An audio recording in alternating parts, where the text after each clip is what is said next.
Good morning, Yep. Melody and Paul. Sorry, we were having a conversation backstage and then realized it was 10:35. What I was saying to bring you guys into this is I've been thinking really hard the last 2 weeks or so about the format of podcasting versus live streaming and looking at reaction Well, they're channels. different mediums. They're different mediums. But I'm saying from the back end of things, the production side of things, this is you sit down, you invest in the hardware at the front end, you invest in whatever your brand is, your conversation is, and then you lean into that on YouTube Live, on Twitch, on like even on Discord, and you just simply, this is your lane, and understand then again that with like podcasting, I've said on my own podcast, it's always going to be small because I refuse to put ads in my podcast. So it's all going to be based on listener support. But then Right. because I don't pay for ads on social media and on the internet, because I don't think that they really are going to garner that much traffic, They're not worth the money. they're not worth the money. And I've talked with my coach about this. He said the same thing with Google ads. It's not Speaking worth the of money. ads, there, I'll put one up. There we go. And, you know, saying, first of all, obviously, thank you to 1517 for even giving us the forum to have this conversation and supporting our madness, which, Right. you know, a lot of others wouldn't. I don't But think it's dollar for dollar. And then No, the amount of dollars they put in versus the well, for them, versus I Right. would argue the opposite, which is that there's a ceiling that you have to acknowledge when you're being paid, when you're being supported by other sources, outside sources, which is like you're playing by their rules because you're accepting their money, their resources, whatever, their platform. And so, because I explained this to a friend a couple of weeks ago that was upset with the job and the boss, and HR got involved because one of the people under her complained. And I'm like, listen, I completely agree with all of your complaints. However, you agreed when you took the job to play by the rules of their game. Right. And so you can't go into your boss's office and say, listen, this is the way it is. Because your boss is being told by her higher ups, why are we getting word that one of your underlings is messing up the supply chain, the chain, you know, the food chain? Deal with it. So her boss doesn't care either. Her boss is just trying to keep her job. I've been dealing with this with a medical exemption, not a medical, a religious exemption for vac shot for a medical Right. worker. Right. You know, which I'm like, what world is this hospital work living in? Like, Right. this was so 12 months ago or 6 months ago at the short end. Right. Like, did they not see the court rulings? Do they not know that this is setting them up for actual legal action? Right. And the answer is no, they don't. Right. And so it's like, okay, in every case, it's like you have to push back. It's like, you know, I forwarded legal counsel for her, and like, I'll work with them if you need it. But, you know, ultimately you don't need me because the law is like, it's individual religious conscience. You don't need whatever your church says. Who cares? Right. But as soon as you accept that outside funding, resources, input, you're beholden. As far as pushing back? Yeah. Well, you're not going to get your job. You just want you just want to teach them a lesson. I mean, that's ultimately the only thing you can do there. Right. You can't do it for your job because, like, you're going to be able to work for people that are going to treat you like that. Well, exactly. Well, and it doesn't even matter. I mean, 1517 treats us extremely well, and I'm super grateful for it. But at a certain point, too, if you say to yourself, hey, I want to go off in this direction because this format is, it's old, it's boring, I just want to do something different, or life changes, right? To go in a different direction, then either the company, the organization, or whatever says, hey, we're cool going that direction with you, or, yeah, that's not within our, like if you and I wanted to do, well, we were going to do the Dreyer show as a spinoff. Yeah. And then it became the show, but it didn't work as this show. Correct. Right. Because within the parameters it should have been a spinoff show. Right. It would have been fine as a spinoff. Right. Now we know. Except we didn't want to spend the time on it. That too. But that's what I'm saying about the YouTube live stream is you could do that and not have to do, again, on the back end, the post-production stuff and the editing and everything. You just do this. And side just note, like Melody. bonus content. Yeah. Melody is trying to cut weight. So here's a trick if you don't know this, Melody. One, get a hard candy or some gum and chew it. That'll help you lose weight faster and also curb your appetite. Yeah. But the key is this. Find honey candies because the honey will give your brain that glucose shot. Because what happens is your brain goes into glucose deprivation and starts basically screaming like, hey, man, our blood sugar is low. Where's my carbs? Where's my carbs? So by sucking on a pure honey cough drop or a hard candy that's just honey, you get the glucose shot to the brain, Plus, the saliva that you're generating actually causes you to lose 2 to 3 pounds within like an hour or two. It's an old wrestler's trick that I learned from a wrestler. So if you're having trouble with weight cutting, suck on hard candies, specifically honey hard candies, and it'll help the weight cut immensely. Plus, you can lose weight faster. Yes. So here's fight advice with the Banned Books A podcast. Fighter. Yeah, exactly. Well, so today, we're diverse people. We don't try to be boring. No. Well, yeah. You want to talk about coffee? Yeah. Well, I was going to say, actually, to the point, I started putting honey in my coffee 2 months ago. In the morning, I put honey in my coffee, and the glucose shot in the morning, I don't have sugar cravings anymore, not even at night, which for me is amazing because at 9 o'clock every night, like I'm like Pavlov's dog, my brain is just like, we need sugar. Chocolate, and or something. Anything, but anything sugary. And ever since my wife, I started putting, it's like a honey vanilla latte from Starbucks. Okay. Because I also put raw milk in my coffee for the gut stuff. So I've got the steamed raw milk. I've got the honey. It gives me a glucose shot, which wakes me up immediately and sustains me all day, actually, not just for the morning. 2, obviously, it builds up your immune system. This is caffeinated candy is what you're talking about. Yeah, it is, 100%. But the glucose shot from the honey, then, it also curbs my sugar cravings throughout the entire day. So, like I said to people at church on a couple Sundays ago, I'm like, if you've noticed a change in my personality in the mornings, it's because I've started putting a shot of honey in my coffee. I highly recommend it if you're having trouble getting going in the morning, you're having trouble with brain fog. Also, this coffee. is big with allergies. And it helps your allergies immensely. I don't have allergy problems. No, if you do local honey. Exactly. And so therefore I don't get sick as much because I'm not run down from the inflammation and all the phlegm and, garbage from my allergies. But yeah, and it's just literally just like a teaspoon of honey in my coffee. So I highly recommend it as a replacement for sugar or sweeteners. Yeah, nice. So, and buy Gillespie's coffee because it tastes really better. Well, the thing is that your coffee, the way that you roast it and the way then that I grind and brew it, I can still taste the coffee. Versus other coffee, you use the honey and the milk to drown the flavor of the coffee. Oh, right. You're not trying to mask it. Right. Right. Yeah. And so we've played with different things because we like the taste of your coffee. Even the darker, I mean, you don't get this, but the Tenebrae, which I roast darker, and it has Arabica. And what's the other coffee? Not Arabica. Robusta, right? The stuff from Vietnam. Yeah. And which isn't as flavorful, I'm not positively. But even that, I mean, I roast it pretty dark, and yet it's still like, it doesn't taste bad. Did you read about the big settlement this week with the coffee companies? No. Yeah, it turns out that most of the major coffee manufacturers... Oh, yeah, the Kona? Yeah. I posted that. Yeah. I've been telling people that for years. I'm like, this is a scam. There's no way you're getting real Kona. Right. Like, yeah, I've seen the size of that island. I don't think it's big enough to sustain all of these coffee companies. Right. I mean, it's like even like coffee, like Ethiopian coffee. 97% stays in Ethiopia. Right. Yeah. It's like they don't send you the good stuff. What are you talking about? Why would they do that? That's idiotic. You silly rabbit. I mean, we can get decent Ethiopian coffee, but no, the best stuff they keep to themselves. Right. Yep. Well, 100%. Like I said, when I was in Guatemala, that's still the best coffee I've ever had in my life. Because up to that point, when I went, I was 29, 30. I was 30 years old, 31 years old. Well, it didn't sit in a carton for 3 months to get to the States. Yeah. Like I never really enjoyed black coffee until I went to Guatemala. That was really the first time I drank black coffee. I was like, I will have more of this black coffee. Thank you.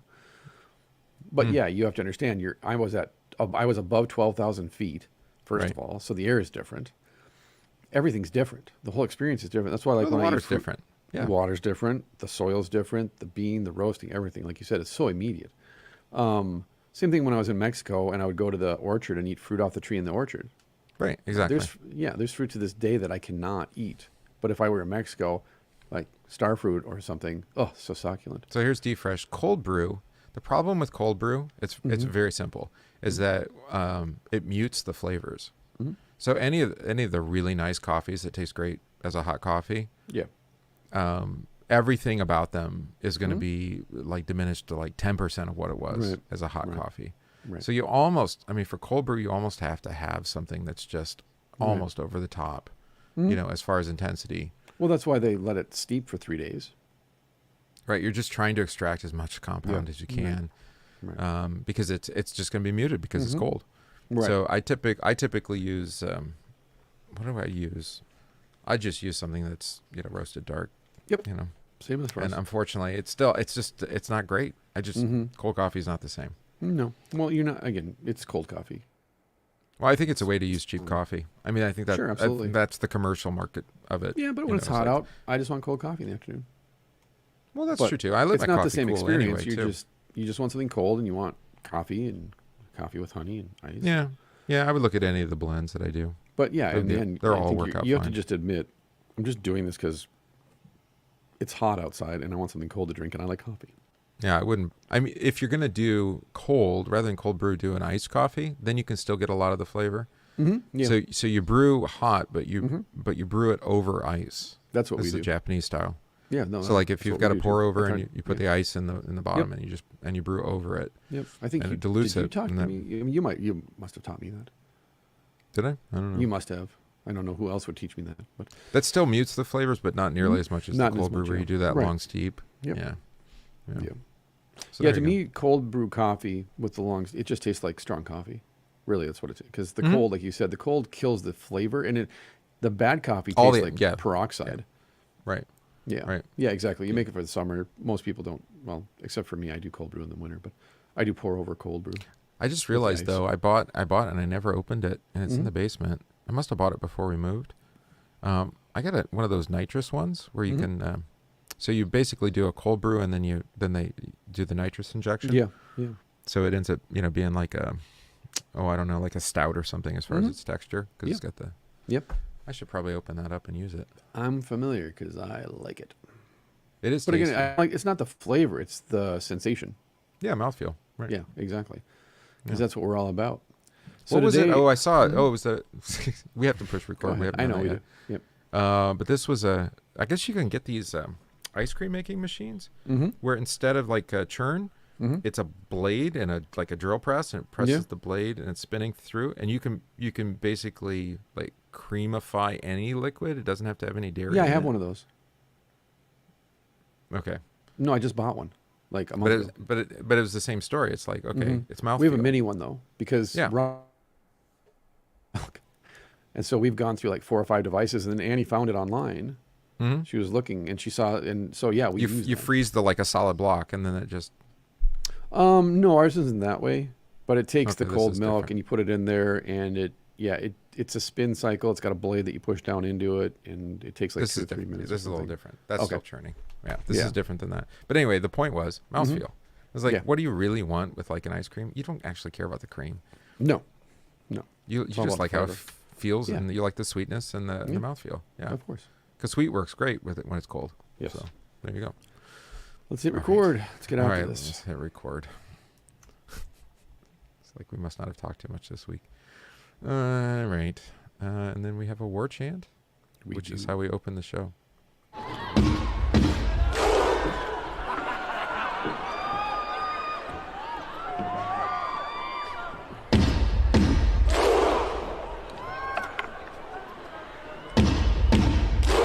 Hey everybody, welcome back to the show. This is the Banned Books Podcast, episode number 262. And we, as always, are your hosts, Christopher Gillespie. Chilling and willing, maxing and relaxing in the morning for the last 5 years or so, right? What's that? We've been doing this? This particular podcast? No. 4? Is it 4 now? I can't keep track. Maybe we are going on 5. I think we're going on 5. Did we start in 2017? Has it been that long? No, this is now the 5th year. No kidding. Wow. Just do the math. 262 episodes. I mean, we did some 2 time a week ones for a while there, but anyway. Yeah, it just assumes I pay attention to this stuff. I actually just listened to one of our podcasts for the first time in a long time last week. Yeah? Yeah, I can't listen to myself after I've had a thought. I got to keep going forward. That's fair enough. Yeah. If you listen to 1 episode a week, it would take you 5 years. Yeah, there we go. There you go. All right. Wild. It's crazy to think that there's that much of our voices out there. Well, and if 10% of it is valuable, I would be happy. Yeah, absolutely. Yeah. Yeah, I told you my kids listen to our podcasts. Well, my podcast and our podcast. They listen to it while they work, which helped explain how they're always asking such pointed questions. Because Because I Yeah, I just wondered thought they were about that just too. so Yeah. on point. And then they ask questions like, man, you're really astute. And it's like, no, we listen to your podcast while we're working. Because my two oldest work together. And yeah. But I think the other thing is like, it's meant to be momentary. It's built into the format, although some have used it to like as a permanent repository of knowledge. Right. Sure. Which is fair enough. I guess you could do that. But I mean, why not just call it a great course or something, right? Sure. Just record it as an audiobook or something. We're not necessarily looking at that because we'd even be willing to go back and like redo some things that we've done before because it'd be totally different today.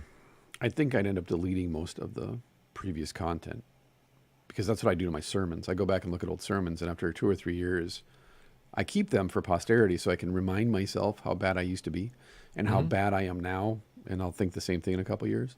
But yeah, when I read sermons from 2 or 3 years ago, I think to myself, what was I doing? Like, why would I have do the opposite experience. I go back and I'm like, wow, I used to write nice sermons.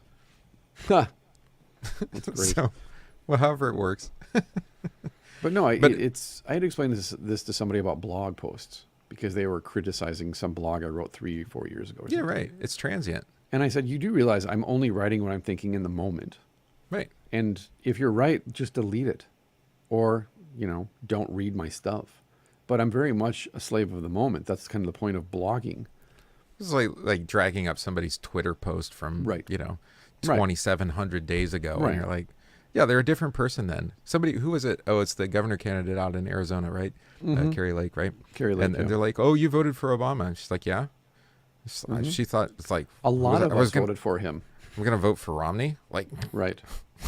I thought maybe this would be a unifying guy who might bring our country, closer together. It's like, I was naive and ignorant, but, so what?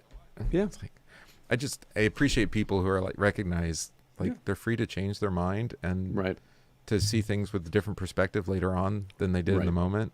Like, exactly. This is okay. Yeah. It is also nice to go back and look and say, oh, but I was right too. My gut instinct, Yeah.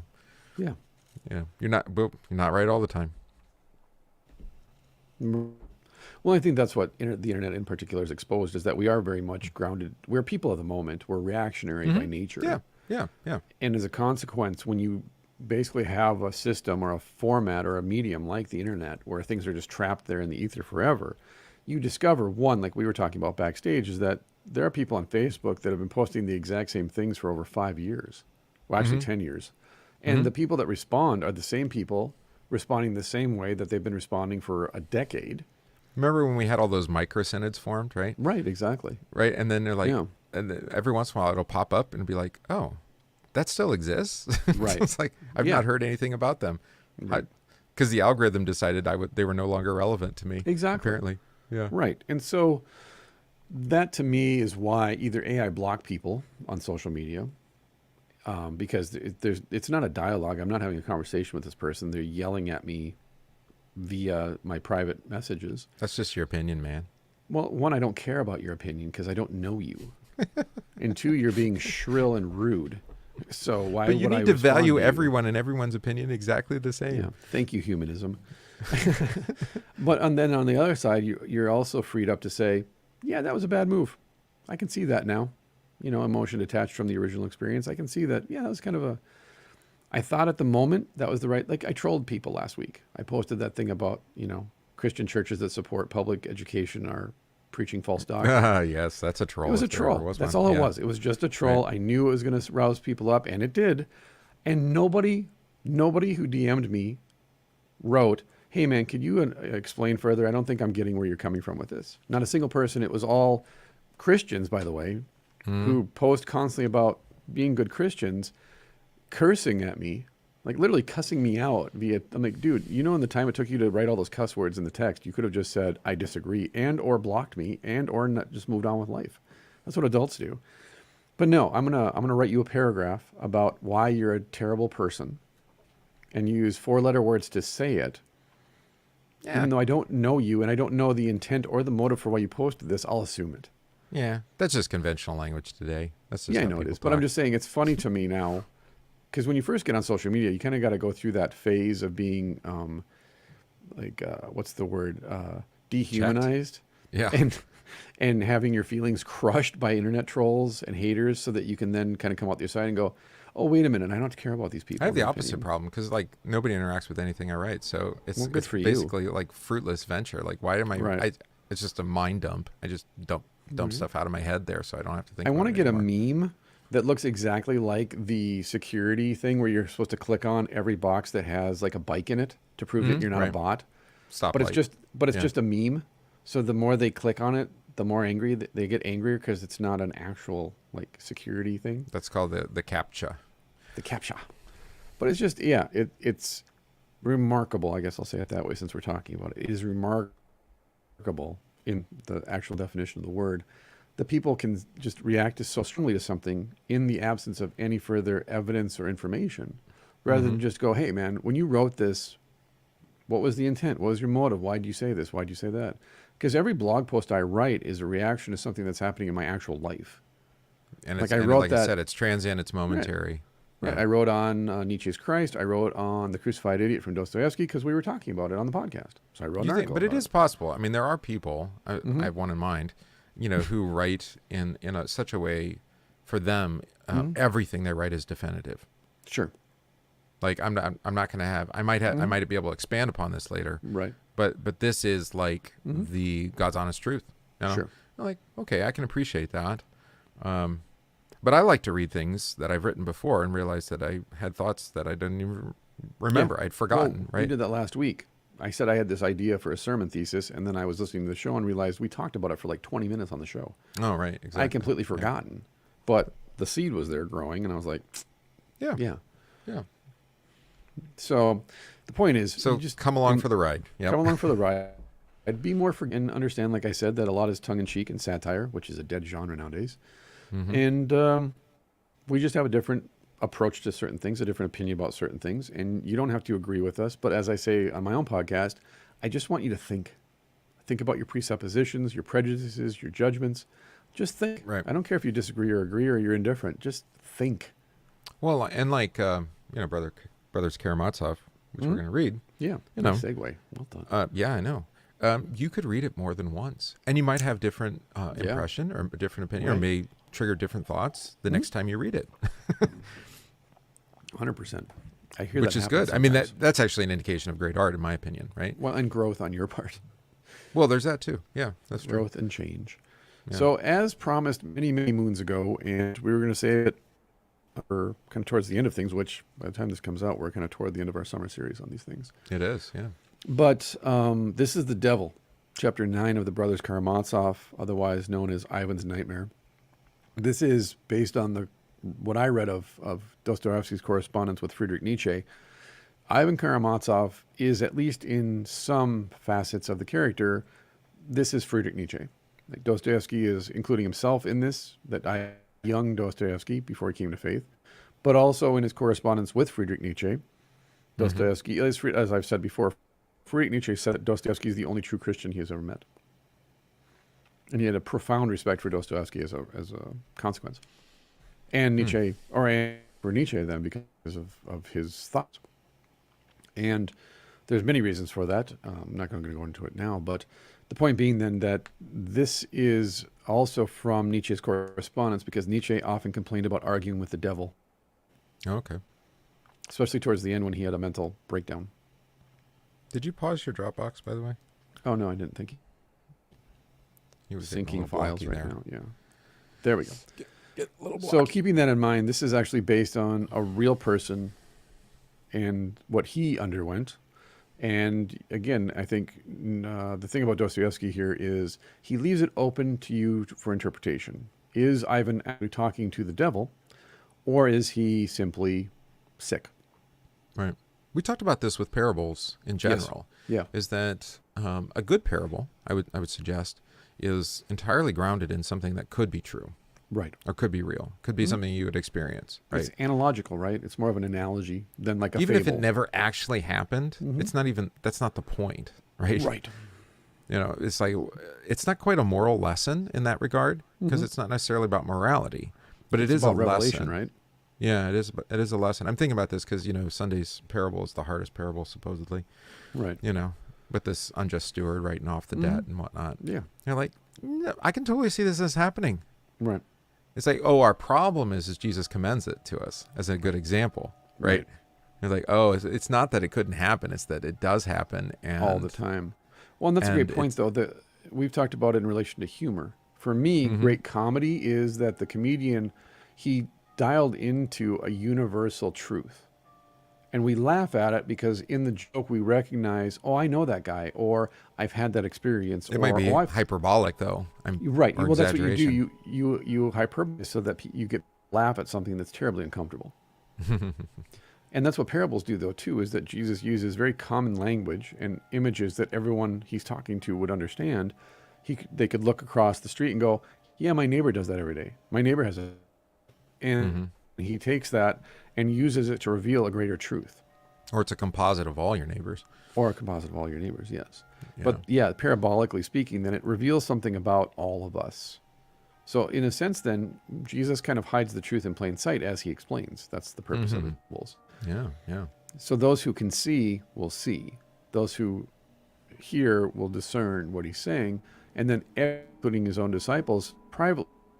Could you explain that parable? Because we don't understand what you're talking about. I did notice that there's an exception to that rule. As in Luke 19 or so, wherever we are, and the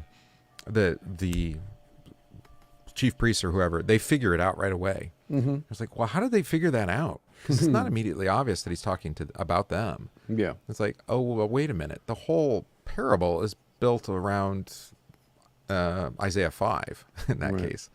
It's like, oh, they actually know the scriptures. So the veiled nature of the veiled nature of parables for us is often the fact that we don't actually know all the allusions that the parable is making to prophetic word. Yeah. Right?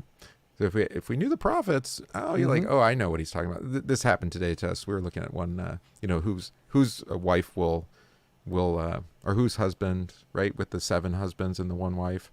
And right. Which ones? Yeah.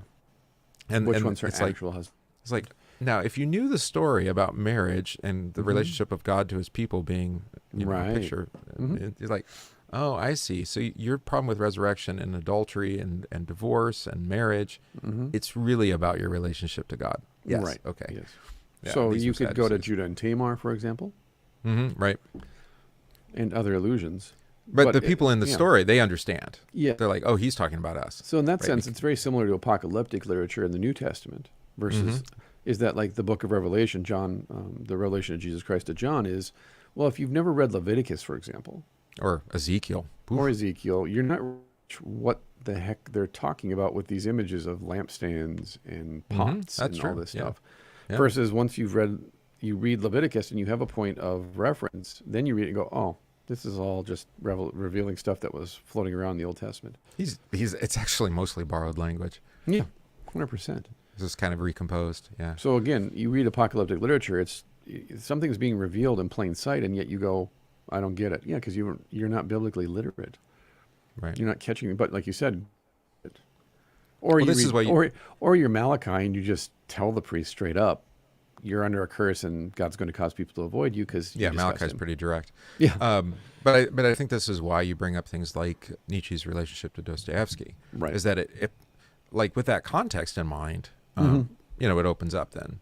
Yes. It's like, okay, well, even if we don't know for sure, if it's a possibility, then it provides some opportunity to maybe better understand what's going on in the narrative. Right. Yeah. Well, it doesn't relegate the devil then to the box of myth and fairy tales. Right. It takes it very seriously, takes him very seriously. And therefore, as Christians, I think there's a satanic comfort in knowing that if the devil comes to tempt you, it is to drive you away, lead you away from Christ. And so as Christians, our comfort when the devil tempts us is the knowledge that he doesn't tempt those who are not struggling with faith. Right. Those who have no faith. So even Nietzsche then, by claiming that the devil would visit him and argue with him, proves to me that Nietzsche was always struggling with his faith even after he apostatized and renounced his faith. Which, again, I think explains why he wrote, for example, Twilight of the Idols and the Antichrist as an attack on Christianity, because he's essentially mad. He's been deprived and robbed of his childhood faith. And he's just lashing out like a child throwing a temper tantrum. Because, as I've noted, and I learned this from Nestigan, whatever sin your pastor thumps on the most from the pulpit is usually the sin that he's wrestling with the most in private. Mm-hmm. And that's where I it just know finds that its from way personal out. experience, actually. Yes, So, that's perhaps I'm speaking anecdotally, which is why I'm always preaching about freedom and gift. And likewise, because it's then the thing you least believe, right? correct, right. Mm-hmm. And so likewise, then when Ivan argues with the devil, the question will be, well, if I'm a figment of your imagination, why are you arguing with me? Hmm. So let's dive into it. It's good. It's a legit We're probably not going to get question. through the whole thing now because Oh. it's a lengthy chapter, but That's okay. Maybe part one then. yeah. I am not a doctor, yet I feel that the moment has come when I must inevitably give the reader some account of the nature of Ivan's illness. Anticipating events, I can say at least one thing. He was at that moment on the very eve of an attack of brain fever. You want to look up what brain fever is? Oh, I actually pulled out my other translation because maybe There it's we go. translated differently. I like On this the verge translation of by it's Garnet. brain fever. Yeah, it says it here too. I don't know, some kind of fever in the head. Scarlet fever? Oh, maybe. Right. Look it Just up keep for me, going. I'll please. look. I'll look. Though his health had long been affected, it had offered a stubborn resistance Inflammation of the brain. All right. caused by Vaccines. various factors. Sorry. Sorry, this is pre-medical industrial revolution, so medical industrial complex. So though his health had long been affected, it had offered a stubborn resistance to the fever, which in the end gained complete mastery over it. Though I know nothing of medicine, I venture to hazard the suggestion that he really had, perhaps, by a terrible effort of will, succeeded in delaying the attack for a time, hoping, of course, to check it completely. He knew that he was unwell, but he loathed the thought of being ill at that fatal time, at the approaching crisis in his life, when he needed to have all of his wits about him, to say what he had to say boldly and resolutely, and to, quote, justify himself to himself, unquote. Well, There there's it the old is. Adam in a nutshell. Yep. In the moment of death, need to be self-justified. Right. I've I've done talked about well. it on the show Look before. at me. All Yeah. the work I've done. Right. You know. Yep. Well, I talked about it on the show before. We kind of talked about it backstage before we hit record, which is that with people who held my hand and smiled as they died. It's profound. Like, that's a profound moment when someone dies and they're smiling at you because they're so happy to go home, as they said. I've also sat with people who died clawing the air and screaming. And these are people that attended church from the moment they were baptized to the moment they died. They were elders, they were trustees, they were council presidents, they were whatever, right? And they even said, I believe in the resurrection of the body and the life everlasting. Right. And then on their last breath, they were clawing the air, screaming, no. Just no. The unbelief came out. Yeah. The unbelief came out. And that's horrifying. Because it was there the whole time. It was there the whole time. And as a pastor especially, you realize in that moment, especially because you're alone with them, it's just you and the nurse usually. You're alone with them and they're screaming out to God to not take them into the resurrection. And again, it's that revelation of this could be you. So don't let it be. And then you pray, Lord, I believe, help my unbelief. Yeah. I was thinking there's another liturgical prayer that comes to mind. Now in the hour of our death, amen. Right? Oh, it's a Hail Mary. But, oh, well. Don't pray to Mary that. But, I mean, we have that we have it in the litany. The litany would be the closest, equivalent, right? Yep. It's like, to keep us in the faith. And then we talk about this with the Lord's Prayer, right? Deliver us from an evil death, right? Yeah. For the evil one. Yeah. Right. And in both cases, it's like, no, there's a real threat of, that unbelief. Right. The old Adam is a damn good swimmer, as Luther says. So, always trying to claw its way out. Speaking of clawing, its way out of the grave. Right. And like, no, you're dead. Right. But, that's that a great requires point, though, the word that you bring up is that in my experience, especially when the experience is that the children, adult children, are not in hospice with their mother, father, whoever it might be as they're dying because they're busy. Or it's just so far and it's going to take me time to get there. Well, who knows how long it's going to take? That too, but just acknowledging that for whatever reason the children aren't there, family and friends aren't there, it's just you and this person. You're the only person they have. You're the preacher. The temptation then to despair because your children aren't there with you at the moment of your last breath, or you have a pastor sitting there with you, but he's not preaching the resurrection to eternal life there, or he shows up with his communion kit. He doesn't. It's not there. He doesn't show up with it. Whatever the reasons are, the temptation at the hour of your death are profound. If God doesn't provide you with a preacher, well, it's the last enemy to be defeated. Right? Exactly. And now so you come sin face to face yeah. with it, right? Sin and the devil are both just there at the edge of the bed. They're sitting at the end of the bed, which is why I try as much as possible to hold someone's hand, put my hand on their shoulder, put my hand on their head, and just touch them so they understand you're grounded in physical reality right now. I'm real, you're real, this is all happening. Sin and the devil are not real. They're not a problem anymore. They're not a threat to you. And you know what I found is the most kind of profound experience of this is to actually sing, the hymns of the church in that context. Well, because even if there are family and friends present in hospice, right. especially, they don't expect that to happen. It's kind of correct. I mean, it's almost like you're singing the devil out of the room. I know that sounds kind of mystical or something, but it's true. It's God's word responding to the lies. It's big as spiritual. Right. It's the Holy Spirit intruding upon reality, saying no. Right. Not even now do you get to have this person. Right. So here's death, at the door, and it's like, no, you're telling him, no, you're defeated, right? And you sing him out of the room. And you don't have to agree on the historic liturgy with us, but as we've stated before, one of the benefits of the historic liturgy for myself pastorally is that since we do the same liturgy every Sunday and everyone has it memorized at this point, when I come to your deathbed, I've seen this happen with the Lord's Prayer, with the Creed, and with the liturgy. Right. Even people that are deep in the morphine, Ativan, Dilaudid drip, once I start saying those words, out of the depths of their soul, their lips move. Yeah. Even if there's no audible sound, their lips are moving, right? Mm-hmm. And there is something to be said for consistency and for repetition then for the sake of catechesis in this life, but in the hour of your death, those words of God, because the historic liturgy is all based, it's all coming from Scripture. Right. The word of the Lord is living and active and it cleaves to the marrow.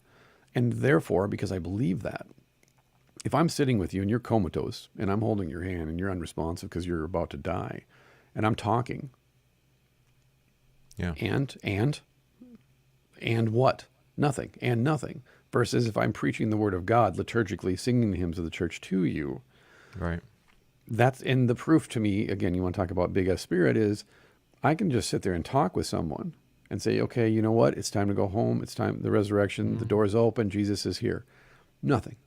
But as soon as I start saying, Lord have mercy, Christ have mercy, Lord have mercy. Right.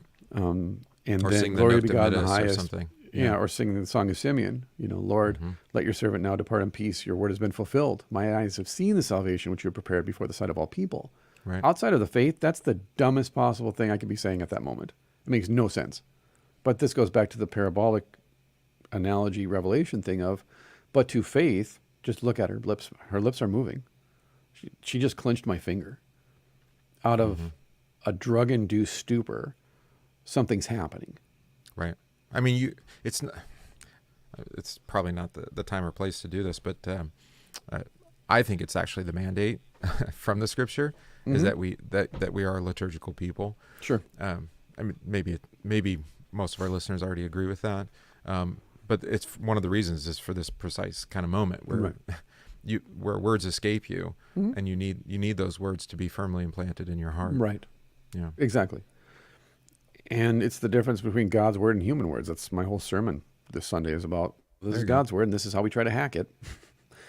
And but like I said, the privilege and the burden, because I was texting with a brother in Christ the other night about this, so shout out to Sean if you're listening. The burden is, as a pastor, that you're called to preach the resurrection to eternal life, and everyone in the room is staring at you. Whether they believe or don't believe, they're looking at you because you're the authority figure now. Right. And you have to behave within the office and the expectations and responsibilities of your vocation as a pastor, which means I don't get to fall apart in front of people. I have to hold it together and be the leader, so to speak, in that room, the anchor for everybody else. So I fall apart after the fact. I mourn after the fact. And it usually comes out either in the podcast when we're talking, or in conversation with an elder or my wife or whoever, it'll come out. Or as I said, I was holding it in. And so in my dreams, I would curl up in the fetal position and be heave crying in my dreams, which never happens to me. And that's when I knew I was compartmentalizing stuff too much, that it's going to find its way out. But because I don't have a preacher to confess to, and then to get the good news in return, to take that burden off my shoulders, it'll come out. It'll just get squeezed out of you in a kind of Psalm 32 sort of way, 38. Right. So that, I mean, that's a precise kind of definition of this, facing the moment of death, trying to justify himself to himself. Correct. He doesn't have a preacher. Yeah. No preacher. Yeah. Or the liturgy. And by liturgy, we don't mean one order of service that's printed in a book. The word liturgia literally means public works. The people that cleaned up like horse manure. You could call it the tradition of your Your local tradition. The people in Athens that cleaned up the horse manure or took out the garbage were liturgists. And Paul is just hijacking that word from common usage, to our earlier point about Jesus using common language and images that people understand. Well, arguably it's used in the Septuagint, so it's already been in place for a couple hundred years. So it literally is just it's a public work, a public service. So think about that our worship as Christians is technically then labeled a public service. Yeah. And so if the public were to come in, as Paul points out in his letter to the Corinthian churches, what are people going to see? What are they going to experience? Is it going to be chaos or order? Are you going to be eating and drinking to proclaim his death until he comes? Right. Yeah. Or is it, it's just a free-for-all, right? Right. And so there is something to be said of he's a God of order, as Paul says. And therefore, liturgy, liturgical practice, is simply saying, listen, every Sunday we're going to do the same thing for the sake of good order, for the sake of our friends who visit us, who aren't familiar with the way that we worship. And let the gospel be proclaimed. Let the gospel be proclaimed in the simplest way possible, repetitively, consistently, so that in our hour of struggle, pedagogically, so that in the hour of our struggle, in the hour of affliction, and at the hour of our death, the word of God is not just on our lips, not just in our heart, but is buried in our soul by the work of the Holy Spirit. Yeah, the Spirit is. Yeah, exactly. Yeah. Because we are living stones. That's why I said, I mean, if you want the mandate, I mean, you can go back to Deuteronomy about, putting it on your forehead. And exactly. All the lift as you go to work and as you wake up. The prophet Isaiah says to carve it onto your flesh. Yeah, I know you like that. I do like it a lot. Because that's you a very took it quite serious literally. thing. I did. But it just goes to show how seriously God takes it. Yeah. Like this is not a do what you feel is best kind of situation. Do this. No, but it's for your benefit. I mean, it's not just an obligation. Which is exactly why exactly. Right. Because he knows. He knows. So he had, however, consulted the new doctor, who had been brought from Moscow by a fantastic notion of Katerina Ivanovna, to which I have referred already. After listening to him and examining him, the doctor came to the conclusion that he was actually suffering from some disorder of the brain.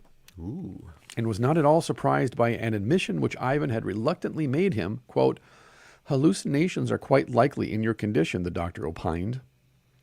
Though it would be better to verify them, you must take steps at once without a moment's delay, or things will go badly with you. Uh-oh. But Ivan did not follow this judicious advice, and did not take to his bed to be nursed. Quote, I am walking about, so I am strong enough. If I drop, it'll be different then. Any one may nurse me who likes, he decided, dismissing the subject. Put it off until it becomes a real issue. Luther says this in The Bondage of the Will, that telling someone to have faith is like telling a sick man to get out of his bed and run a mile to get better. The answer is no. And so he was sitting almost conscious himself of his delirium, and as I've said already, looking persistently at some object on the sofa against the opposite wall. Someone appeared to be sitting there, though goodness knows how he had come in, for he had not been in the room when Ivan came into it, on his return from Smerdyakov. So this is have you ever had these, by the way? I've had these before. What these? Like I've had a high fever that I was delusional. Yeah. No. I could tell you stories. Yes, right. What's interesting, when I was at seminary, actually, I got pneumonia, and I was terribly, terribly sick and in a high fever. Yeah. And apparently one night, the entire night, from the time I laid down to the time I woke up in the morning, I was reciting psalms out loud. No.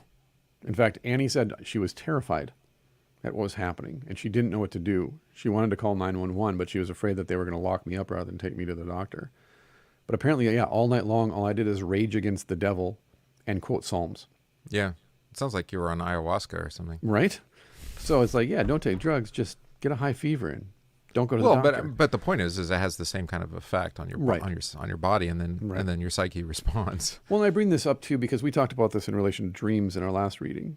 Yeah. That it's Hawthorne. We were talking about dreams and communicating with people via dreams. We were asking about whether or not him being in the woods was legit or is just a dream. Yeah. And we pointed out that, in the pre-modern world, dreams were a legitimate means, biblically speaking, a legitimate means by which God communicates with his people.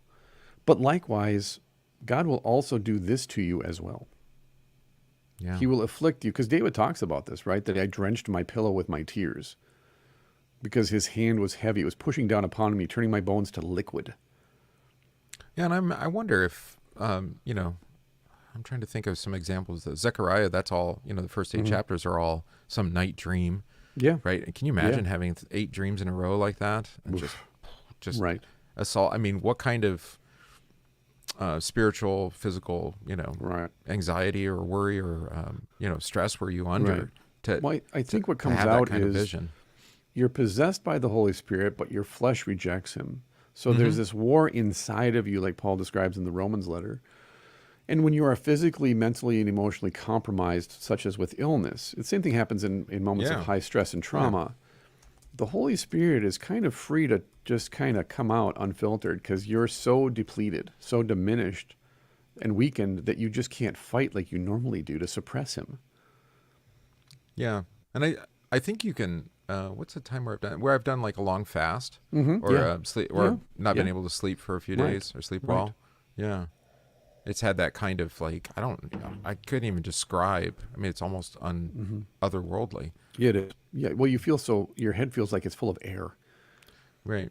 So my point is that some of that drug use can actually, I think, induce this kind of condition. Right. Which is why they do it. Oh, because they want to see things? Well, yeah, you want to open yourself up.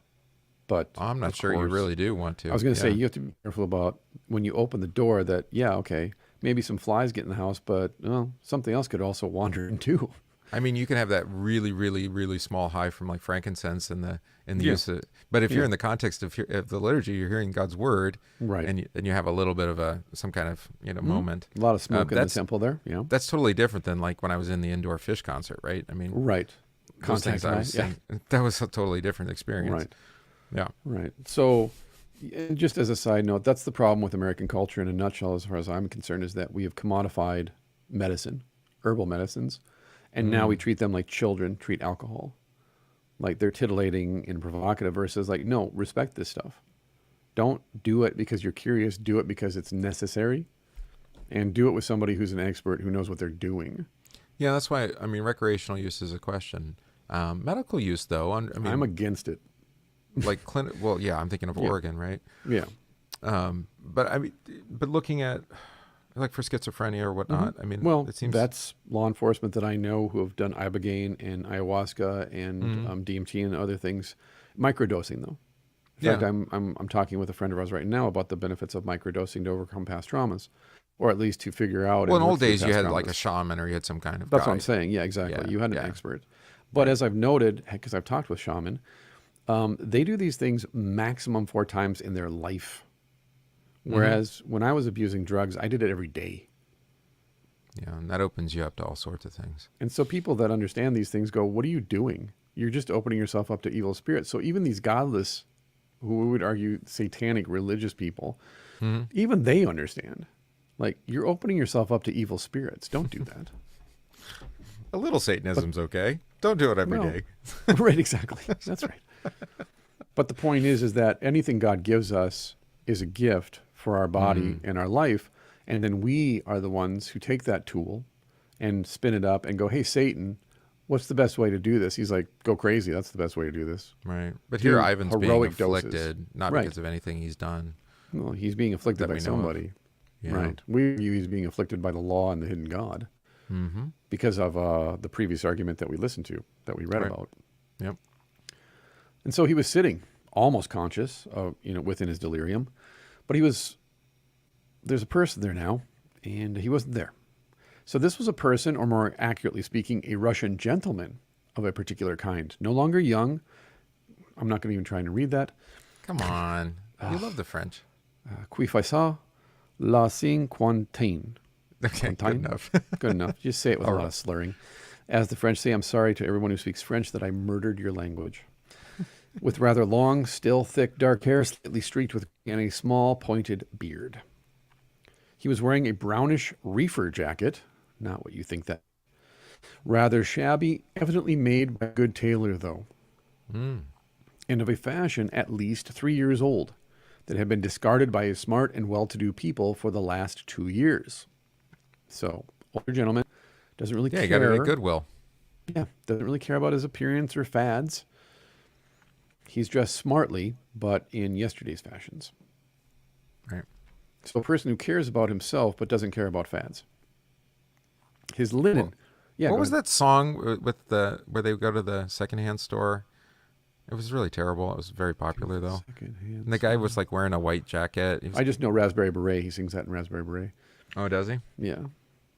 It was the hip thing for us, man. I mean, that was part of like the grunge thing. Raspberry Beret from the secondhand store. It's hitting up the secondhand stores. My wife says that my French sounds Asian. Thanks, Annie.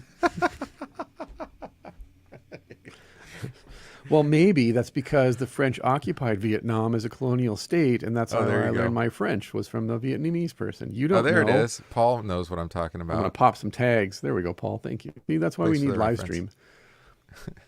We're lost without our live streamers. Oh, my brain. I'm afflicted by some kind of brain inflammation. Jeepers. I don't know.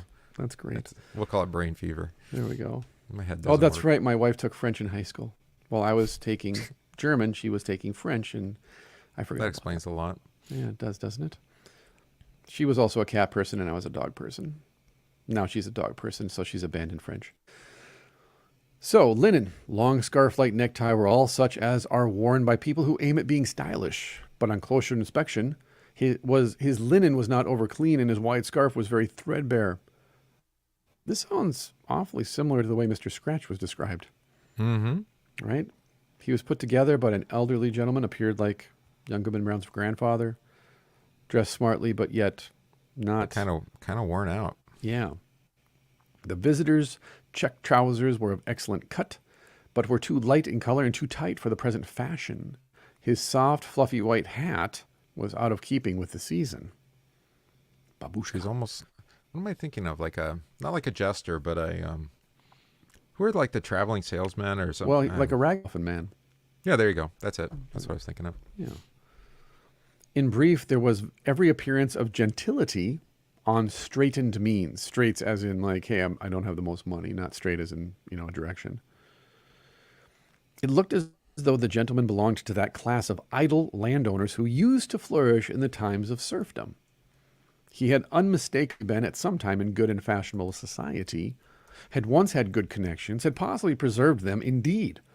But after a gay youth, again, not what you think it means, becoming gradually impoverished on the abolition of serfdom, he had sunk into the position of a poor relation of the best class, wandering from one good old friend to another, and received by them for his companionable and accommodating disposition, and as being, after all, a gentleman who could be asked to sit down with anyone, though, of course, not in a place of honor. Such gentlemen of accommodating temper and dependent position who can tell a story, take a hand at cards, and who have a distinct aversion for any duties that may be forced upon them are usually solitary children. But if so, the children are always being brought up at a distance at some aunt's house. I put house in brackets. Did I? Are usually solitary creatures.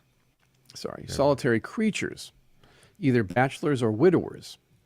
Sometimes they have children, but if so, the children are always being brought up at a distance at some aunt's house, to whom these gentlemen never allude in society, seeming ashamed of the relationship.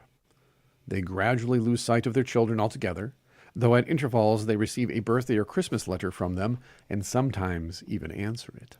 I like the very lengthy description. I mean, probably could have been said in a few words. Well, right. It's like jump conclusions much. Yeah.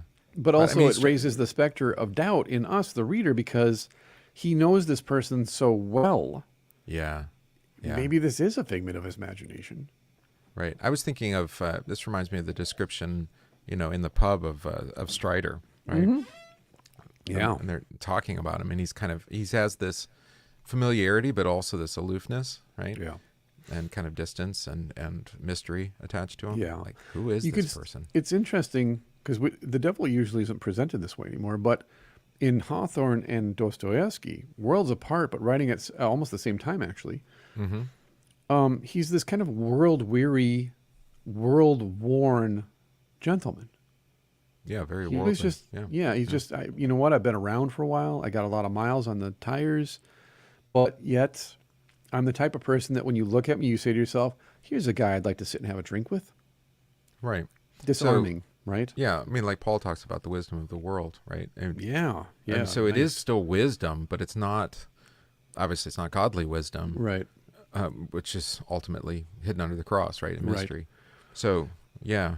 So I was going to say, comparing him to Gaiman's Devil, for example, Neil Gaiman from the Sandman series, which has now been made into a show on Netflix, but I'm not watching it. You don't need to read the comics; it's better for various reasons. But point being that Lucifer is this beautiful angelic being that rules over this ugly hellscape, right?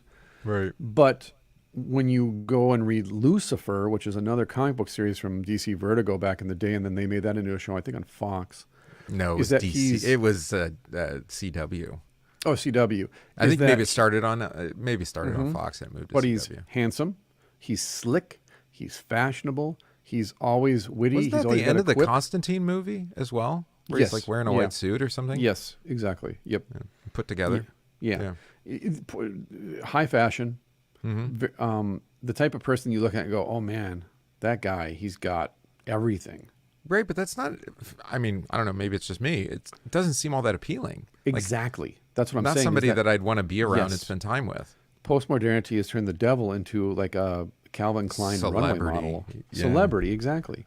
Right. Versus these guys, they're like, no, it's the worldly wisdom that attracts us to people. It's the guy you'd sit down next to and have a conversation with. And when you meet someone who's been around the block a couple times, do you want to sit down and listen to him or her because you realize this person's got something to say and I want to hear it. Or, I mean, I think Dostoevsky is suggesting he at least has stories to tell. Yes. Right? Yeah. You know, he's got some kind of, this awkward family history that, you know. He's not like God who shows up and you don't recognize him and treat him like an idiot because he's not put together. He's a ragamuffin. Well, he's one of you. He's one of you, though, too. Well, that's our problem with him. Yeah. He reminds us of who we are in fact, not the projection of who we want to be seen as, which is, I was just reading this actually the other day. Pitchfork, horns, all of that stuff, yeah. I was reading this in the Stoics, that the first thing you have to do is strip bare the legend in your own mind. And Carl Jung would call this the projection of the dark self out on the world, the ego. Okay. But basically, every one of us creates a legend, a hero in our own mind of who we want to be, but it's not who we are. And then we project that out onto the world, and we expect people and we want people to treat us like the legend, the hero that we've constructed in our own mind around ourselves. And then Jesus shows up and says, that's not who you are. We know who you are. You're a scared child. You're malevolent. You're malicious. You're selfish. Right, but even the maybe I would say significant or important things that he's accomplished in you, we're blind to those things because we're so captivated by the projection that we don't even see who we actually have been made, right? And so when the devil shows up, he shows up as a projection of our innermost desires. Or projecting, yeah. Yeah, our projections. So to Jared's point on the live stream, then he will show up and look exactly like you need him to look for you. That's probably the picture of, I'm trying to think, it was which Stephen King series? Oh, The Stand, probably from The Stand. Yeah. It's like, how does he amass all these people in Vegas of all places, right? With him. Well, they're all Vegas people, and he's the perfect Vegas, mob, casino lord guy. Right? It's just who they want. That's the kind of, they want somebody who just kind of gives them what they want and makes them feel good. Well, that's needful things too. That's true too. The devil shows up and says, what do you need? And then he gives it to him. And then it's too late. Yeah. Yeah. Yeah. So that's why we get rid of God. because he doesn't show us what we want. He shows us what we need. Right. So, the countenance of the unexpected visitor was not so much good-natured as accommodating. Well, there you go. And ready to assume any amiable expression as occasion might arise. I've said this before, but we talked about it at the front end of the show. When I go back and read like this, which I've been reading now since 1997, I'm reminded then of how profound an impact some of these stories have had on me, theologically even. Yeah. You go back and go, oh, I got that from him or her? Oh, I didn't realize that. Right, right. And again, you realize you are really just the sum of your parts. Well, you are what you eat. Yes, 100%. You know, but even what you feed your mind and your soul with. So therefore, it's important what you put in your eyes and your ears and your mouth. It's not what comes out of the mouth that defiles him. Wait, what? I know, I reversed it. Thank you. He had no watch, but he had a tortoiseshell lorgnette on a black ribbon. On the middle finger of his right hand was a massive gold ring with a cheap opal stone in it. Ivan was angrily silent and would not begin the conversation. I just love the image of Ivan, one, in a fever, just out of his mind, but also two, acting like a small child. Right. Just like, I'm not. What's the channel where you can buy all this stuff on TV? HGTV? Yeah, Or the not Home Shopping HGTV. Network? Yeah. Home Shopping Network, HSN, right. HSN. That's what he seems like. It's like Yeah. he bought all this stuff on Home Shopping Network. Right. It was late. I had had too much to drink. My phone was right there. Days later, there's all these boxes on my deck. QVC. There we go. Oh, yeah. There you go. So the visitor waited and sat exactly like a poor relation who had come down from his room to keep his host company at tea, and was discreetly silent, seeing that his host was frowning and preoccupied. But he was ready for any affable conversation as soon as his host should begin it. All at once his face expressed a sudden solicitude.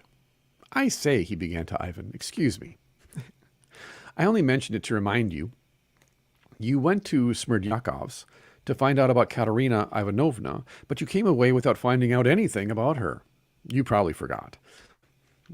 Ah, yes, broke from Ivan, and his face grew gloomy with uneasiness. Yes, I'd forgotten. But it doesn't matter now. Never mind, till tomorrow, he muttered to himself. And you, he added, addressing his visitor, I should have remembered that myself in a minute, for that was just what was tormenting me. Why do you interfere, as if I should believe that you prompted me, and that I did not remember it of myself? Don't believe it then, said the gentleman, smiling amicably. What's the good of believing against your will? Oh, that's so good. What is the good of believing if it's against your own will, your own choice? Right? We see this all the time. I'll give you a dichotomous example. Okay. We condemn deadbeat dads for abandoning their children, but we celebrate women as heroes for having an abortion. Right, or getting a day job and leaving their kids in daycare. Right. Yeah. Yeah. It's called a double standard. It's a logical inconsistency. That's you see this with, I don't know what wave feminism we're on now, but Right. some of the previous waves, I don't know why, why are they waves? Who knows? Who knows? But where they always lament the new wave. You're like, oh, well, that's not what we meant to have happen. Right, We exactly. want to go there. Oh, consequences. We were trying to just like give women equality, and Right. you're like, well, no, you were never equal. Like, what? Right. Yeah. You can't. How dare you say that? Well, it's like, Yeah. no, like I cannot do what a woman does. I'm sorry. I have no Right. uterus. I have no ovaries. Right. Like in particular, mammaries. I mean, To be like, specific, yes. yeah, there are certain things, right, and that actually gives you a certain degree of power and authority that I don't have. Correct. Right. So this idea of equality. But anyway, so then you end up with this like distorted version Correct. of reality because you're But you're trying to be what you're not. And the point I'm driving at is that we're always demanding that we get the choice. Mhm. But then we condemn others for making a choice or trying to compel us to make a choice. And Ivan is simply saying to this man, you don't make choices for me. You don't get to tell me what I do with my choices. Stop tormenting me. Yeah, stop tormenting. I made that choice. So don't stop pretending as if you helped me or you compelled me to make. I made that choice myself. You don't get to tell me.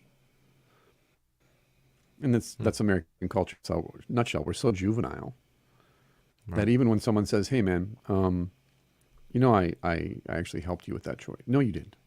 I was going to do that anyways. It's like Luther again, going back to the bondage of the will.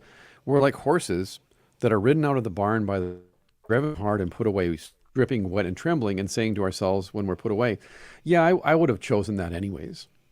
That's the way I would have chosen to run anyways. It's like, no, you don't get to choose your rider. You don't get to choose the pace. You don't get to choose anything. You're God. This is from the Psalm. Right. Which Psalm is that again? 39? Which is it? We're About like a dumb horse? animal. Oh, yeah. You could look these things up for me, producer. I could. Written like a beast of burden, I think it is. Psalm 32. Yeah, do not be like the horse or mule, which have no sense. Oh, with the bit and bridle. Yeah. Psalm 32, there we go. Yeah. Okay. So don't believe it then, said the gentleman, smiling. What's the good of believing against your will? Besides, proofs are no help to believing, especially material proofs. Oh, by the way, this is how people manipulate you with propaganda, is they make you think that you're making your own choice when they've already made the choice for you. Yeah, what was the one I saw here recently? Oh, apparently there's a whole conspiracy line of thinking that says that the VAERS data is being manipulated to be worse than reality. I didn't know that. I kind of assumed it was the opposite. It was being underreported, since that's been usually the case, right? So like, I read that too. Yeah. I read some data from, where was it? Japan. Somewhere, it might have even been New Zealand, but that the government published the reports that they overreported deaths by a factor of like 10 or something, like less than 10% of all the deaths were actually from the C word. Right. So, but to the strange man's point here, it's like, well, that's a great strategy. It's like, well, you can't trust any of the numbers then. Correct. You just have to trust me. Right. Yeah. Right. And so, I mean, this is always the problem with data. Right. This interpreted, so it was a doctor that was being interviewed, and he says, well, I don't know what to think because I don't have any data. Like, that's actually a pretty honest position for a doctor, right? I like it. Yeah. Because it was a television program, so the host was trying to direct them to like say, well, but you believe something, right? Right. And he's like, no, I can't actually operate in that realm, right? And here, this is saying, well, no, but the data is all manipulated proofs to be misleading. Yeah. So you just need to go with what your will tells you, right? Exactly. What do you choose is your choice. And so knowing that about people, it's very easy to manipulate them. This is what makes a great cult leader. You just listen and learn and then say, okay, I'm going to tell you what you want to hear so that you think you're making your own choice, but I'm really making the choice for you. I was wondering about this with what you posted in the group, that NPR, screenshot, saying, well, here's the new CDC recommendations. Yeah. It's like that's going to break some people's narrative about the cult they live in. Like, we can have some. Well, for those of you listening, we'll go join the band pastors group on Telegram. NPR published the official statement from the Fed that from now on we're going to treat COVID like, well, the flu, or like a cold even. Or like a stage 4 cold. Well, there are two things that were denied. One, that the vaccines prevent transmission or prevent incident of disease. Yep. The other thing that was denied was asymptomatic transmission. It was denied in the last point. It's like that doesn't actually happen. We're not going to actually isolate anymore. Correct. Unless you have symptoms, don't worry about it. Yep. Like what? You mean what we've been saying the entire time? Right. So, but the reason I bring it up is to say, well, if you have bought into the Branch Covidian cult, and you're doing all the things, and you've been doing all the things, and even despite the fact that you probably have some anecdotal evidence that these things aren't actually doing anything for you, or maybe made things even worse. Right. Now to have like the official organ, the preacher come and say, sorry. Actually, we're not even going to say sorry. New recommendations, new rules, new book, new laws. New rules, same as the old rules, but they're new. Right. And so then I was thinking about it. I'm like, is our institutional memory that short? Yes. 100% and actually, Yeah, Yes. and if you look at Old Testament, evidence, it's like, well, how did they fall into idolatry over and over and over? Right. Even in the span of a lifetime. Not I even like forgot, hundreds of years. to your point, I forgot that Merrick Garland was up for Supreme Court justice, Oh yeah, and Trump shot yeah. down the nomination, and he is now the guy running the FBI, and coincidentally signed off DOJ, on the raid on DOJ. DOJ. Sorry, yeah, DOJ, Yeah. and signed off on the Mar-a-Lago raid.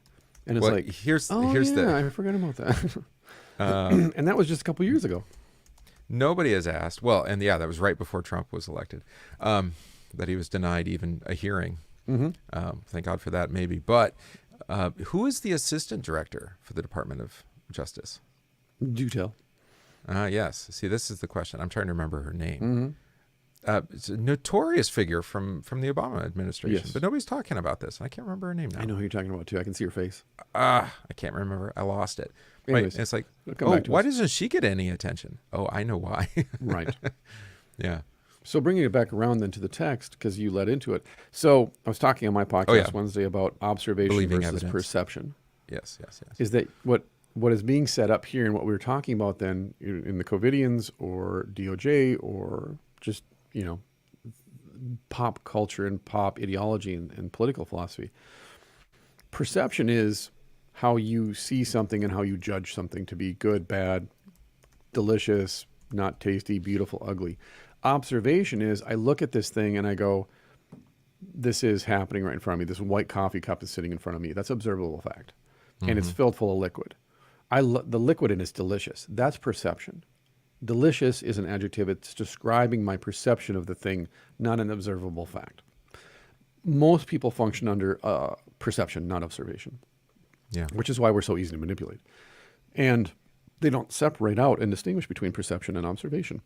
And therefore, as in Ivan's case, his perception is that he's talking to someone and that this person is suggesting to him that maybe the choices he made in relation to Katerina, this person that he's interested in, isn't entirely from his choice or his choosing, but rather he was propelled in that direction by this man. And now he's coming back at him saying, no, my choices are my choices. And the man is simply smiling and going, okay, man, if that's what you far be it from me to suggest that I had any hand in your perception of events versus what's observably true, which is I'm talking to this guy. He says he was helping push me in this direction. I don't really have a choice. And the choice that I made was based on my perception of things rather than my observation of things. And I think that's how the devil works, actually, is that the devil will tempt you with what is observably true and then simply allow your perception of things to then color your response to him. It's just a matter of interpretation, man. Exactly. Which is why Nietzsche said, there is no such thing as truth. There is only the interpretation of events. Empirical truth, right? And I observable, maybe. Is that a fair way to say it? Yeah. Yeah. And I think that's one of the most destructive things he ever said. There is no such thing as truth. But isn't it a fundamental Christian objective confession, right? Is that we only know what is true because it's been revealed to us. Correct. Right? I mean, even things that we once thought were true as far as observation goes, like scientific natural knowledge, not necessarily, right? Right. Right. Like, well, you didn't actually get down to a small enough particle, and once you do that, then all the rules don't apply anymore. Right, like, exactly. Oh, and that throws us off then, because we think, I'm making these choices based on objective, observable reality, not taking into consideration your perception of said reality, which is why we say often reality is fiction. Not saying that what God is doing is fake, but rather saying how we interface with God and his reality is largely perception, and therefore we're faking it. Which is why we don't even such a understand struggle. ourselves, right? Yeah, exactly. Yeah, we take lots of selfies, but we don't even understand ourselves. Or we try to create a new version of ourselves. Yeah. Yeah, so don't believe it then, said the gentleman. What's the good of believing against your will? Besides, proofs are no help to believing, especially material proofs, to your point. Thomas believed, not because he saw Christ risen, but because he wanted to believe before he saw. Look at the spiritualists, for instance. I am very fond of them. Only fancy. They imagine that they are serving the cause of religion because the devils show them their horns from the other world. Oof. We talked about this, I think, in the last episode about Darwin and his brother, and that they were spiritualists. They believed in channeling and dimensional conversations. Right. That's where they got their idea for eugenics from. Here he just says it straight up. They got it. They claim to get this stuff from devils. That, they say, is a material proof, so to speak, of the existence of another world. The other world, material proofs. What next? And if you come to that, does proving there's a devil prove that there's a God? Notice how he just segued straight into this? Yeah, I know. There's no buffer, just like, hey, I know you thought you made your own choice about her. Oh, but by the way, since you're delirious, let's have a theological conversation. Right. I want to join an idealist society. I'll lead the opposition in it. I'll say I am a realist, but not a materialist. He. Does that not describe modern society to a T? I know. Right? I know. Well, I'm being real, man. I've found my truth. I'm being authentic. I'm real. No, I just want my piece of the pie. That's all. Simultaneously, that's all it is. yeah. As I tweet from my my idealism is just so I can make some money. Exactly. Interesting thing. I was talking to you about this last weekend of that in the Bible, both the devil and angels are described as traveling via lightning. That they are spiritual beings. I think it's the first chapter of Ezekiel. It describes the angels traveling and their peals of lightning across the sky. And of course, Jesus saying, I saw the devil fall like lightning.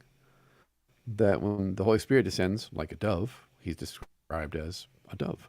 Satan is described as lightning because he is a being of pure energy. Vibrations. Likewise, when the angels are described in Ezekiel, they're same thing. They're material, they're physical, but they're beings of also enormous energy. They appear as physical, yeah. Yeah, but there's fire and lightning coming from them. That there's something about that. And the point being then, again, in the old world, when you saw lightning peeling across the sky, you paid attention. It wasn't a joke. It wasn't just a natural phenomenon. Could also be angels traveling in and out. Well, and I had forgotten that with the encounter with the prophets of Baal by Elijah, right? And they call down fire from heaven, but it's lightning. Of course, lightning. Same thing in the Exodus. It's lightning. Yeah, but that the Baal worshippers believed that lightning came from Baal, that he was the god of rain, but also just storms, and that was his fire. Are you saying forth. that Thor is Baal? I'm just saying it's a common mythological trope. Okay, I know. I'm just kidding. Well, you have to explain what you can't explain. What is that? Right. Yeah. Well, and you assume also, I mean, there's that terrestrial heavenly thing going on, right? Yeah. So since it's coming out of the heaven, then it must be from God or gods, right? Right. Exactly. Yeah. So listen, Ivan suddenly got up from the table. I just brought that up just for the sake of the fact that I despise most pop culture depictions of angels. And the Bible is very clear, and the devil kind of brings that up once again. Yeah. I participate in material reality. I'm a realist. However, I'm not from this reality. I'm not from this dimension. So listen, Ivan suddenly got up from the table. I seem to be delirious. I am delirious. In fact, talk any nonsense you like. I don't care. You won't drive me to fury as you did last time, but I feel somehow ashamed. I want to walk about the room. I sometimes don't see you and don't even hear your voice as I did last time, but I always guess what you are prating. For it is I myself speaking, not you. Only I don't know whether I was dreaming last time or whether I really saw you. I will wet a towel and put it on my head, and perhaps you will vanish into air. Just got to get rid of this fever. Everything will be fine. The wet towel, yep. Ivan went into the corner, took a towel, and did as he said, and with a wet towel on his head began walking up and down the room. I am so glad you treat me so familiarly, the visitor began. I'm not having anything of this. Yeah. Fool, laughed Ivan. Do you suppose I should stand on ceremony with you? I am in good spirits now, though I have a pain in my forehead and in the top of my head. Only please don't talk philosophy as you did last time. If you can't take yourself off, talk of something amusing. Talk gossip. You are a poor relation. You ought to talk gossip. What a nightmare to have. But I am not afraid of you. I'll get the better of you. I won't be taken to a madhouse. Ugh. Say, shaman, poor relation, yes, I am in my natural shape. For what am I on earth but a poor relation? By the way, I am listening to you, and am rather surprised to find you are actually beginning to take me for something real. Not simply your fancy, as you persisted in declaring last time. Never for 1 minute have I taken you for reality, Ivan cried with a sort of fury. You are a lie. You are my illness. You are a phantom. It is only that I don't know how to destroy you, and I see I must suffer for a time. You are my hallucination. You are the incarnation of myself, but only of one side of me, of my thoughts and feelings, but only the nastiest and stupidest of them. Man, that describes a lot of people's spirituality. Mm-hmm. From that point of view, you might be of interest to me, if only I had time to waste on you. Oh, I see. So here we go with the modern definition of conscience. One angel, one devil. Yeah, it's right here. Sitting on your shoulders. You're just the devil on my shoulder. You're just a figment of my imagination. And well, the worst but I think, side. but Ivan's right. And what you said about modern spirituality is like we don't want a God who confronts us and demands of us something other than who we already imagine ourselves to be, or the better version of us, right? And then when we're confronted here, he's being confronted by the devil, right? Yeah. And he sees in him like the nastiest and stupidest. So this is what is it? If when Jesus encounters us and actually exposes to us the stupidest and nastiest parts of us, we think it's the devil working. Exactly. It's like, exactly. No, don't show me how terrible a person I am. Don't be reflect with me the law. back at me. Yeah. Yeah. Don't let me see me for who I am. Right. Not God the loves worst you side of just me. the way you are, and he wants you to be happy. Right, but isn't that the most demonic kind of God anyway? Yes. Yeah. It's like, you can be all that you already are. Like, well, what good would that be? You're right. Yeah. My family had occasion to go to church with some people who aren't church-going people, and I wasn't there. But anyway, they were in the car afterwards, and the person was like, it sounds like in that confession that you do at the beginning, it sounds like you think yourselves as really terrible people. It's like, yeah. And then all well catechized Lutheran kids, they're like, yeah, that's exactly how we think of ourselves. Right. Exactly. And I understand why that's offensive, right? Because it's like, well, then how do you go about your life if you think of yourself so low, right? Because that sounds like you're like depressed or you're whatever. We call this low anthropology. Right. And we think of ourselves so morose. Yeah. It's not, but we would call it humility, right? And that's the distinction. That's what I'm saying, though. Most people call it, you're just being morose. You're just being hard on yourself. You just need to get some self-esteem. Learn to forgive What is yourself. self-esteem? We call that pride. Yeah, exactly. Right. Yeah, we like to call that pride.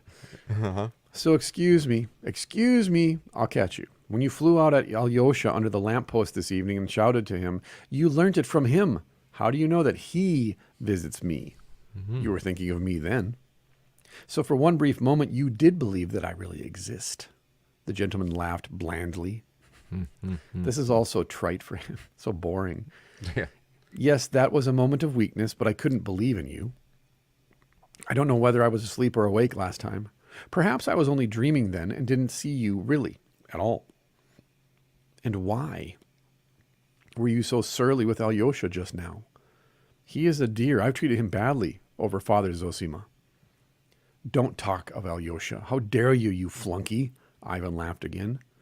You scold me, but you laugh. That's a good sign. But you are ever so much more polite than you were last time, and I know why. That great resolution of yours. Don't speak of my resolution, cried Ivan savagely. I understand. C'est noble. C'est charmant. You are going to defend your brother and to sacrifice yourself. C'est chevaleresque. I just think it's funny that the devil speaks French. You like it. Well, in bourgeois Russian society, they loved the French. They loved everything Parisian, right? Because it's so continental. And the counter movement that was building, though, was we have to reject everything that's continental because it's destroying Russian values and tradition. It is interesting because I was reading about Robert Barnes because it was his day like a week ago. And I didn't know that they didn't correspond with Henry in Latin. They corresponded with him in French. So the language of the court in England was French. Nice. It's like, what? It's like, I figured Well, they would have been done yeah. with French by that point. Yeah. Yeah, but you had the Normans, right? The lingua franca. Right. So don't speak. Hold your tongue. I'll kick you. I shan't be altogether sorry, for then my object will be attained. If you kick me, you must believe in my reality, for people don't kick ghosts. Joking apart, it does not matter to me. Scold if you like. Though it is better to be a trifle more polite even to me. Fool? Flunky? What words? Scolding you, I scold Ivan's myself. no match. He's no Right? match. Yeah, no, it's over, dude. Scolding you, I scold myself. Ivan laughed again. You are myself only with a different face.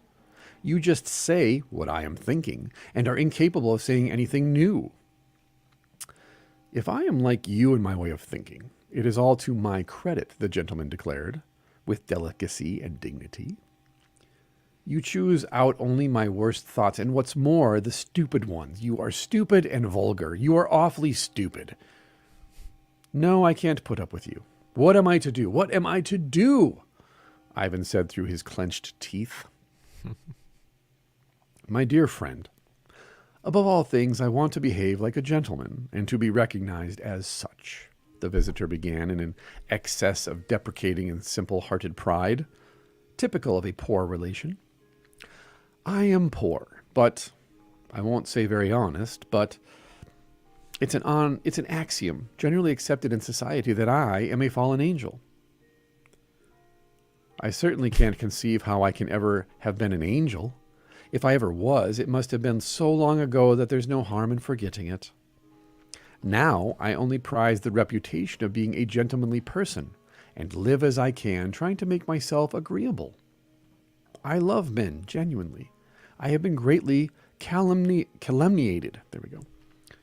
Here, when I stay with you from time to time, my life gains a kind of reality, and that's what I like most of all. You see, like you, I suffer from the fantastic, and so I love the realism of earth. Here, with you, everything is circumscribed. Here, all is formulated and geometrical, while we have nothing but indeterminate equations. Remember we talked about God's order versus our order, which God looks like chaos to us? Right. Here we go. Apparently I got that from this too. Yeah. Oh, I, like you, suffer from the fantastic, which is why I love the realism of Earth. I love geometric patterns. Who wants to take up an equation that can never be solved? Fibonacci sequence. He likes What kind of monster can just walk away from the end of Inception and just accept that the ending is inconsequential? We must have an ending. We must have an answer. Just tie it all up in a neat little bow. Yeah. I prefer endings that are ambiguous, but Yeah, well, that's because you're a person of faith.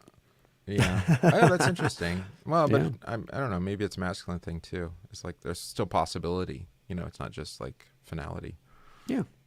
Yeah. That's the purpose of what is fantastic, what is fantasy. We treat fantasy as if it means not true. Versus what he's arguing is, no, what is fantastic is true. But because like we the- can't accept what is fantastic, we make it a fairy tale, a myth. Right. Exactly. I just, Ivan's response, just stupid and dumb. You're stupid and dumb. It's so childish, right? Yes. And then and then Devil's argument is actually quite good. It's like, look, everything is ordered and it's geometrical and formulated. Yeah, We have equations that we can work out. It's perfect. Yeah. Here with you, everything is circumscribed. Here, all is formulated, geometrical. There's none of this, indeterminate equations.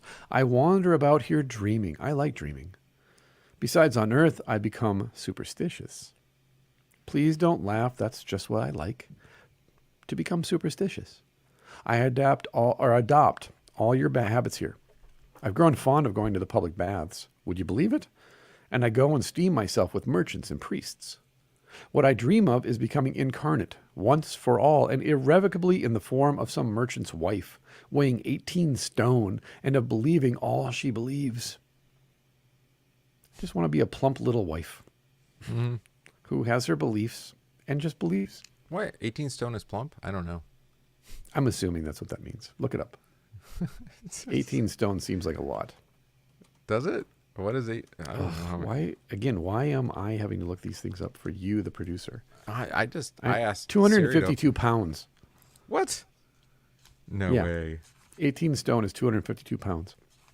A stone is a unit of weight equal to 14 pounds. I need to have an annotated version of this book.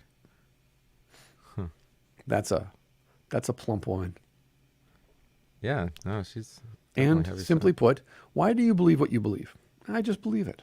I know, but why do you believe it? I don't know. I just believe. Remember, Ivan prides himself on being an intellectual and an academic and a philosopher, not like those bumpkins that his younger brother hangs out with. Oh, yeah. No, this translation has it straight up. So that's its final irrevocable in some fat 250-pound merchant's wife.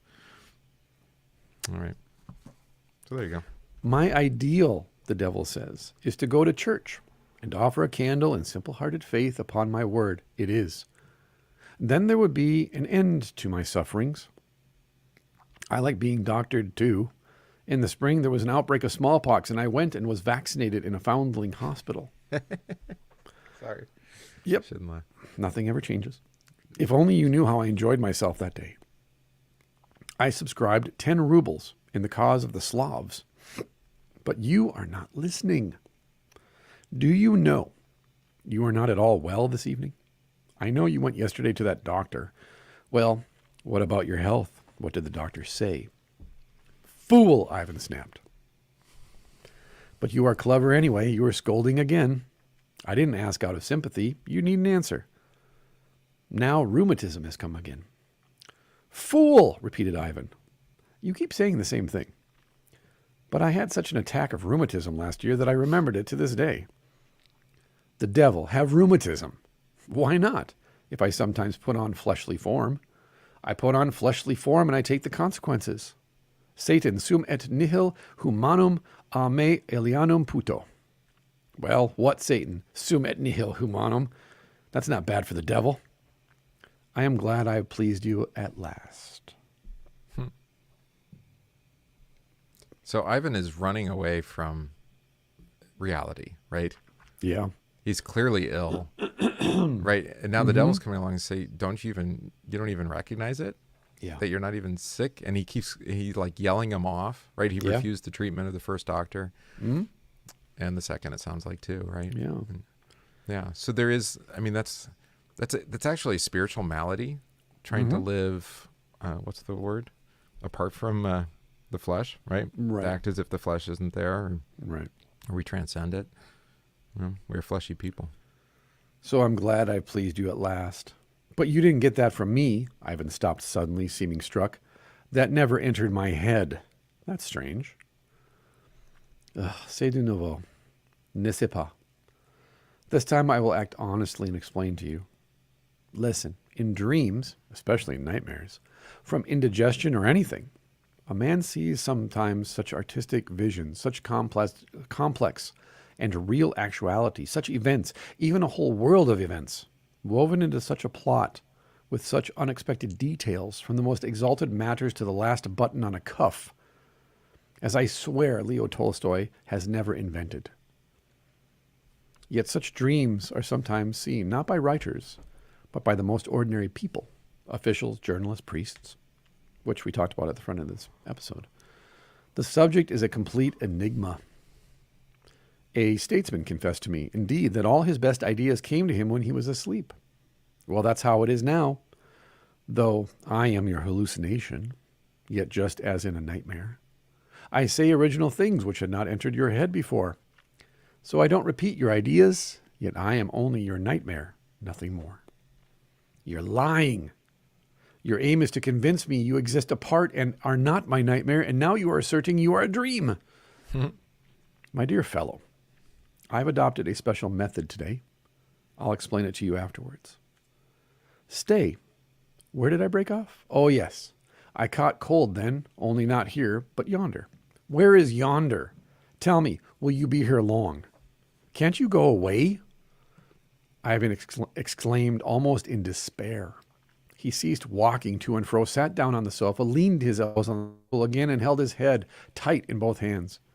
He pulled the wet towel off and flung it away in vexation. It was evidently of no use.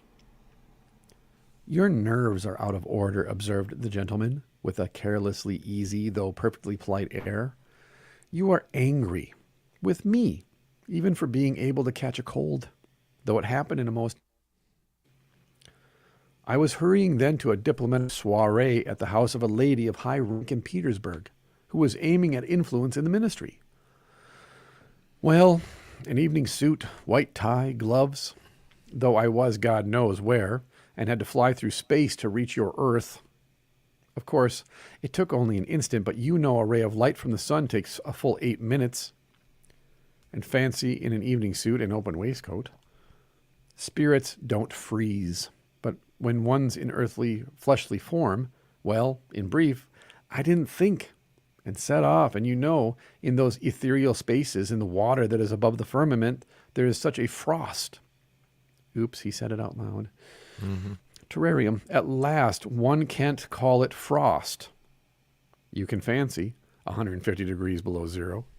You know the game the village girls play. They invite the unwary to lick an axe in 30 degrees of frost. The tongue instantly freezes to it, and the dupe tears the skin off so it bleeds. But that's only in 30 degrees. In 150 degrees, I imagine it would be enough to put your finger on the axe, and it would be the end of it. If only there could be an axe there. Yeah, this is a Christmas Story, right? Yeah. What with the flagpole? Yeah. So great. And can there be an axe there? Ivan interrupted carelessly and disdainfully. He was exerting himself to the utmost not to believe in the delusion and not to sink into complete insanity. And this is the point. Mm-hmm. That psychologically, we know that those who are geniuses are the closest to insanity because they see the world differently. Their brain filters information differently. But also, for those of us who have been there, you get to a certain point. There's a moment that I've experienced where you get to a point where you actually say to yourself, if I don't pull back, if I don't get a grip, I'm going to lose my mind. Something's going to snap. The wave's going to crest and smash over me, and I'm not coming back from this. And you realize in that moment how, one, fragile your brain is. Two, how fragile your grip on reality is. And three, then, finally, how much strength of will it requires to not go over the edge of that falls. And that's the thing, is that most people never seek that out. It's thrust upon them. They're forced upon them. Mm. And I think this is the thing then, for those like myself who have chosen to go there, kind of out of naivety, also out of pride. Once you get there, it's an experience that you can never move past. You're always moving through it afterwards. Yeah. But you also realize after the fact how necessary it was for you to go there so that there was a revelation of truth. Truth about yourself, truth about the world, truth about God. And yet it's a kind of medicine that you can't prescribe for anyone else because you know now, because you've had the experience, nobody should ever willingly do this. Right. I mean, this is the depths of madness here. Right. This conversation about the axe in the stratosphere, I mean, right. Like, who would have this conversation? Right. Unless they were at the precipice. Mm-hmm. Yeah. And that's why I say he knows he's on the edge here. He knows he's about to snap. But if he doesn't snap and the conversation continues, that means that he's not insane and that this is real.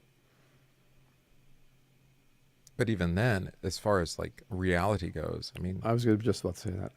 What has happened to me as a consequence is that you walk around with this space behind your eyes, so to speak. There's no better way to describe it.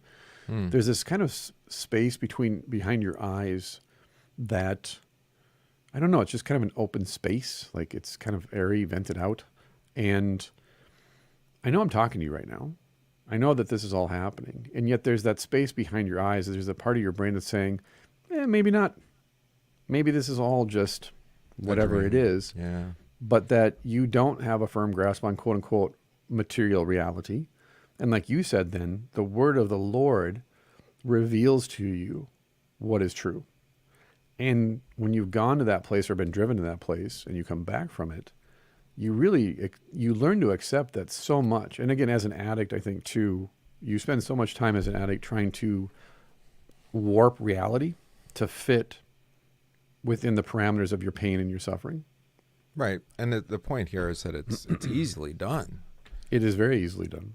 And it just gets sick. Make yourself sick. Don't take care of yourself, right? Like Ivan here. Right. But I was thinking drugs. about this in regards to there's all the controversy about various transgender surgeries and like. Mm-hmm. And, you mean genital mutilation? Right, exactly. And gender dysphoria is a thing, I suppose. Mm-hmm. And why it's especially in this culture. Yeah, and why is there more of it now than maybe clinically than in past? How much of that is just play acting? How much of it is real? It almost is a kind of a silly question. Mm-hmm. It's like no, it is a condition that people have either they're subject to or they're subjecting themselves to. If it's demonic, it's spiritual. Yeah, they've never been to the edge and looked down. Well, my point was, I've made this point, I think even on the show before, it's like, regret's, kind of a cruel mistress. So, right. You look back and like you say, if you remove body parts that you can't get back again. Right. It's like, I've watched some of those videos and it's heart-wrenching, right? Because it's like, well, did nobody warn you? No. Well, and the people who, it's worse. You actually were encouraged. Correct. Right? It's viral today. Probably won't be tomorrow. That's how these things go. It's Boston Children's Hospital, right? Mm-hmm. And advocating for hysterectomies for infants. Right. Like, can you not see? We would just call it straight up demonic, but can you not see how?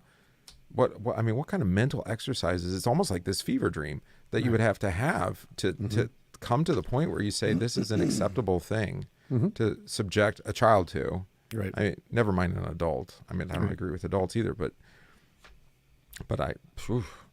just because you can do something doesn't mean you should.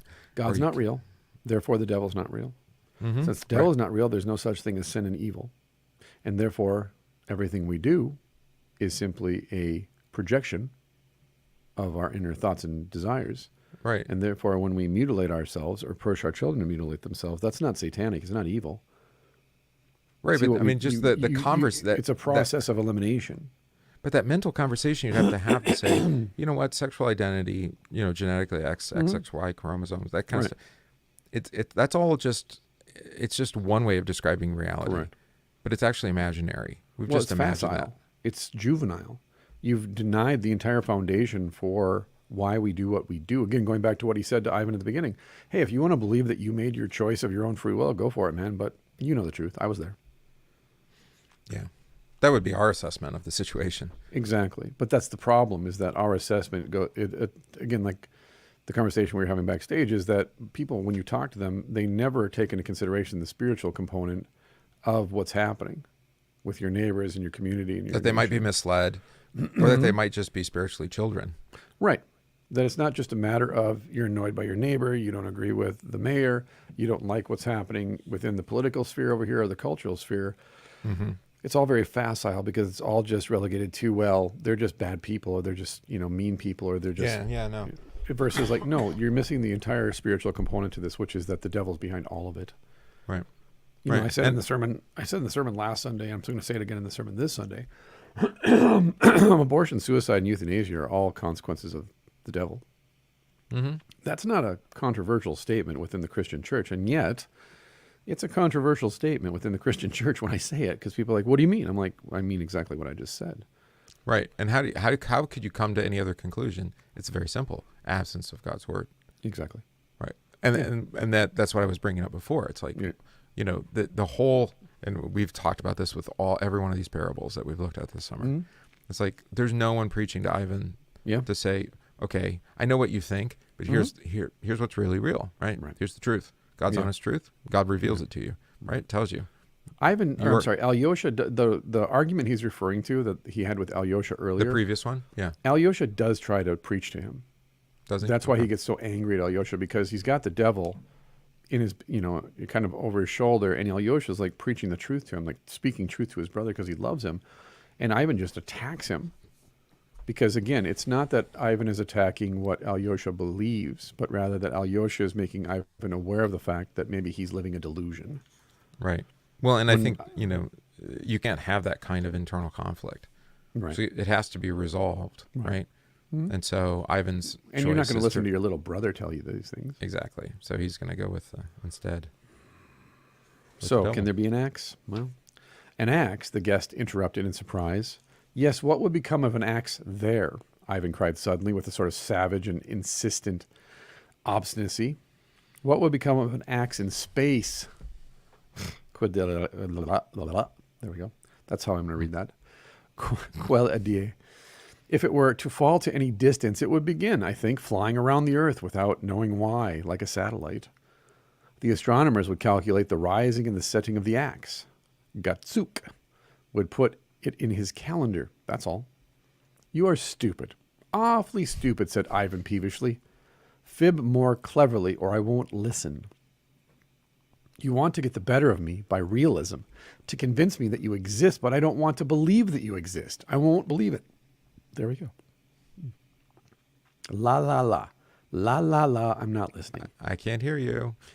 But I'm not fibbing. It's all the truth. The truth is unhappily hardly ever amusing. There it is. The truth is unhappily hardly ever amusing. I see you persist in expecting something big of me, or perhaps something fine. That's a great pity, for I only give what I can. Don't talk philosophy, you ass. Philosophy indeed, when all my right side is numb, and I am moaning and groaning. I've tried all the medical faculty.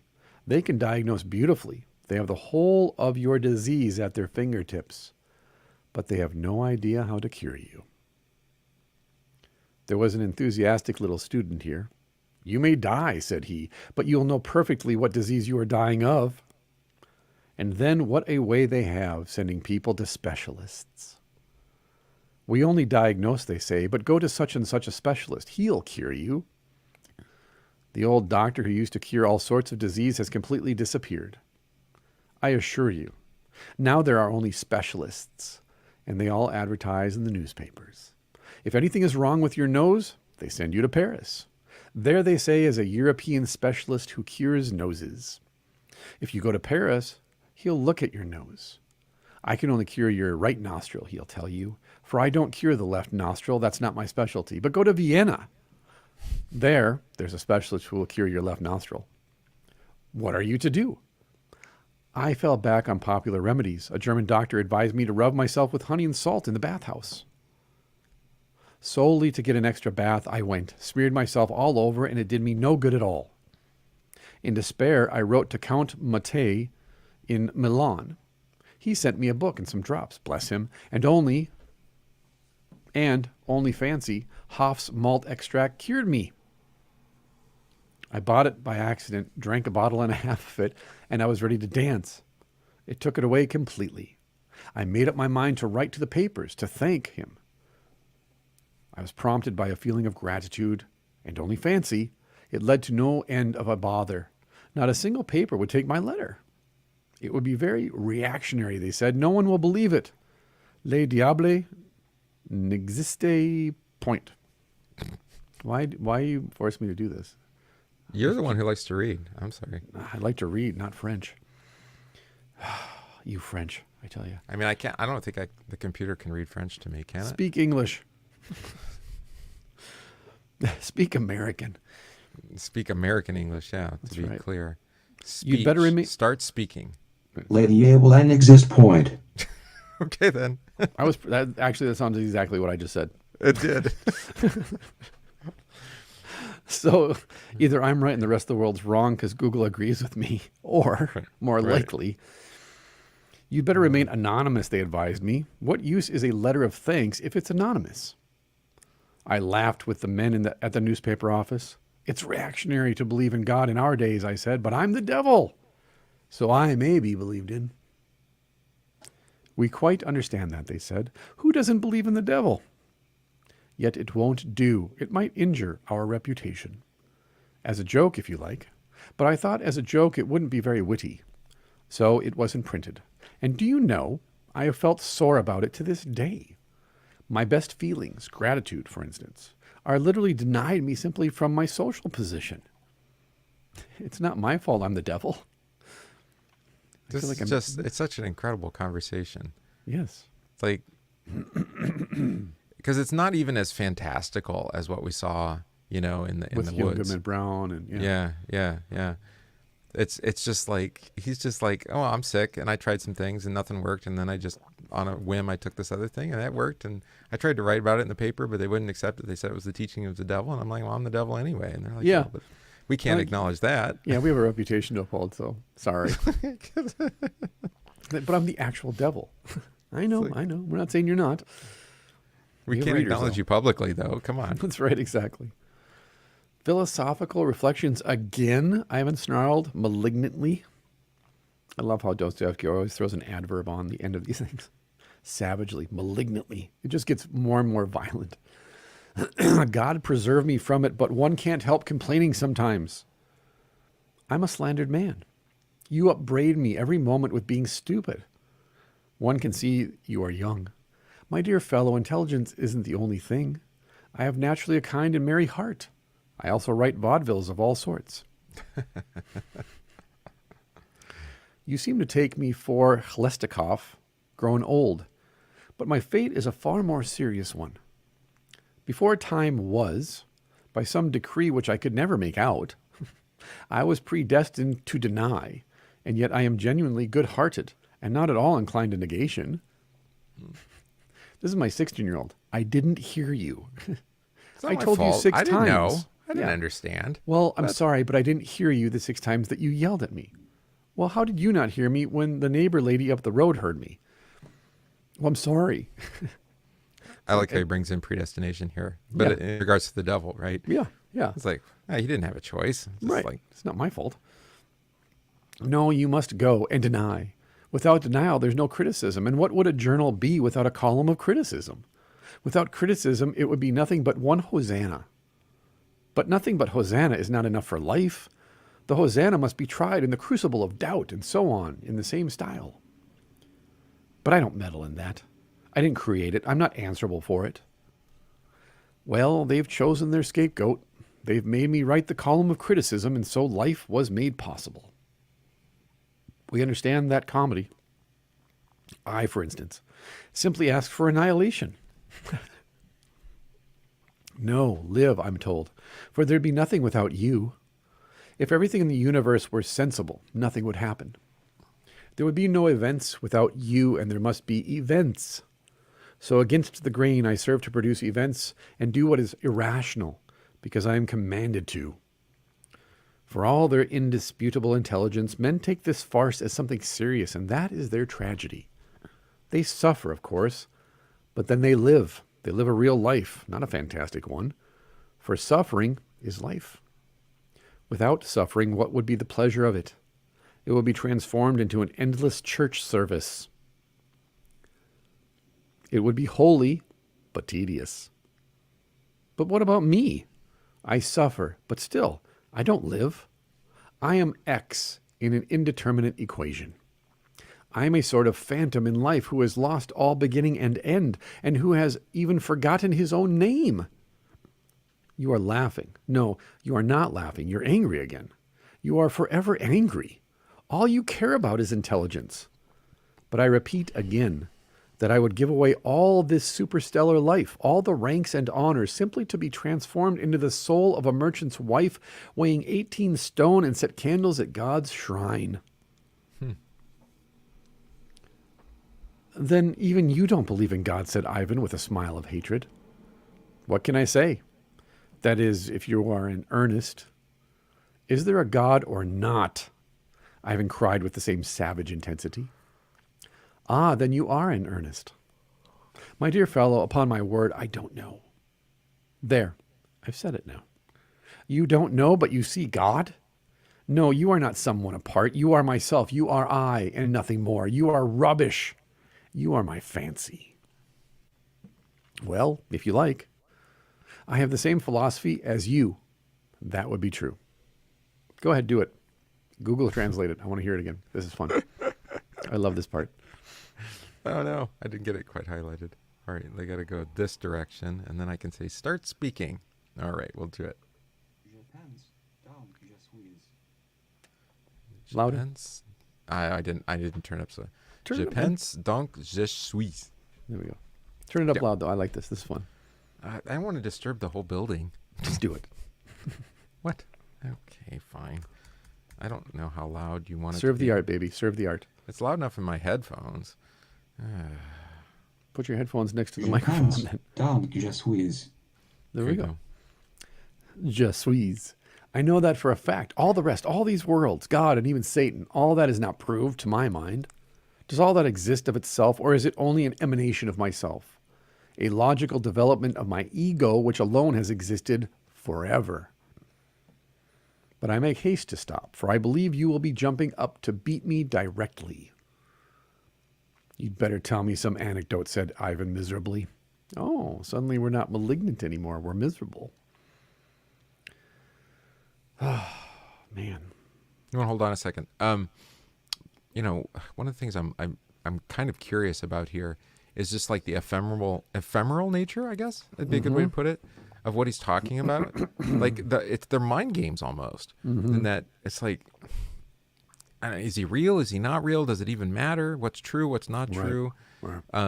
And then he even like says something that I think is actually true, is that he brings suffering into the world, but the suffering in the world, like what would life be without suffering? It'd be just kind of boring because everything would just be working. It'd be like a church service. It would be like church service. It's just boring and Holy tedious. but tedious, yes. Yeah. Which yeah. may be why I find people that are so focused on their sanctification to be tedious people, actually.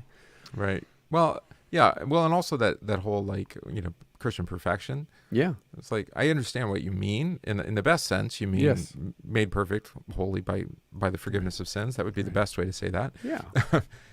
On the other hand, you just mean everybody does everything that is right all the time. Yeah. And you know, yeah, the devil's right about that. It'd be kind of boring. But the wouldn't devil it? earlier said that geometric way of thinking is the way of materialism. It is the way of the devil. Right. And I think, you know, we've lamented, we've talked about utopian thinking quite a bit. Yeah. You know, and I think we recognize the naivete of it, that it's never been successful. It's not possible, right? According to God's word too. Yeah. Right. And yet we keep striving for it. Like we're going to perfect whatever it is, the environment, the food supply, the culture. We're going to perfect marriage and family. We're going to perfect, you know, society. We're going to perfect world governance and da, da, da, da, da. Like, are you that naive? Yeah, we are. Right. We like to think that we can overcome our nature. We must think that way. Right. Because And then the option is too terrible for us to consider. that we're not in control. Yeah. Yeah. And then the other aspect here then is like, well, we can't ever give credit to these things to an external malevolent force like Satan or the demonic or, you know, because there was that question earlier in the chat, you know, do we interact with the devil directly? No, usually I would say not. But the scripture is clear, you know, demonic forces, right? Right. But so we can't, but if we don't acknowledge any of that, then everything is material, right? And so then we mentioned this before, is that, well, we're just trying to bring order into chaos, or chaos, out of chaos, right? And it's only going to happen if we do it. But not that the chaos is a result of some kind of malevolent forces working against, you know, us, and especially against faith and against, you know, Christ. So, you know, if none of that's real, then everything is we just make this world what we want it to be, and that's it. Exactly. And we don't even, this is like Lewis, right? It's, you know, it's screw tape letters. Like whether you acknowledge the devil exists or not, it doesn't really matter. Yeah, he'll find you. He'll work it out either way. So, anecdote time. Okay. There is an anecdote precisely on our subject, or rather a legend, not an anecdote. You approach me with unbelief, you see, you say, yet you don't believe. But my dear fellow, I am not the only one like that. We are all in a muddle over there now, and all through your science. Once there used to be atoms, 5 senses, 4 elements, and then everything hung together somehow. Actually, 5 elements. But there were atoms in the ancient world even. But since we've learned that, you have discovered the chemical molecule in protoplasm and the devil knows what. We had to lower our crest. There's a regular muddle, and above all, superstition, scandal. There's as much scandal among us as among you, you know. A little more, in fact, and spying. Excuse me, indeed. For we have our secret police department where private information is received. Well, this wild legend belongs to our Middle Ages. Not yours, but ours. And no one believes it, even among us, except the old ladies of 18 stone. Not your old ladies, I mean, but ours. We've everything you have. I am revealing one of our secrets out of friendship for you, though it is forbidden. This legend is about paradise. There was, they say, here on earth a thinker and philosopher. He rejected everything, laws, conscience, faith, and above all, the future life. He died. He expected to go straight to darkness and death, and he found a future life before him. He was astounded and indignant. This is against my principles, he said. And he was punished for that. That is, you must excuse me, I'm just repeating what I heard myself, it's only a legend. He was sentenced to walk a quadrillion kilometers in the dark. We've adopted the metric system, you know. And when he has finished that quadrillion, the gates of heaven would be opened to him and he will be forgiven. I think that's supposed to be funny. You think so? And what tortures have you in the other world besides the quadrillion kilometers? Asked Ivan with a strange eagerness. What tortures? Don't ask. In old days we had all sorts, but now they have taken chiefly to moral punishments, the stings of conscience and all that nonsense. We got that too from you, from the softening of your manners.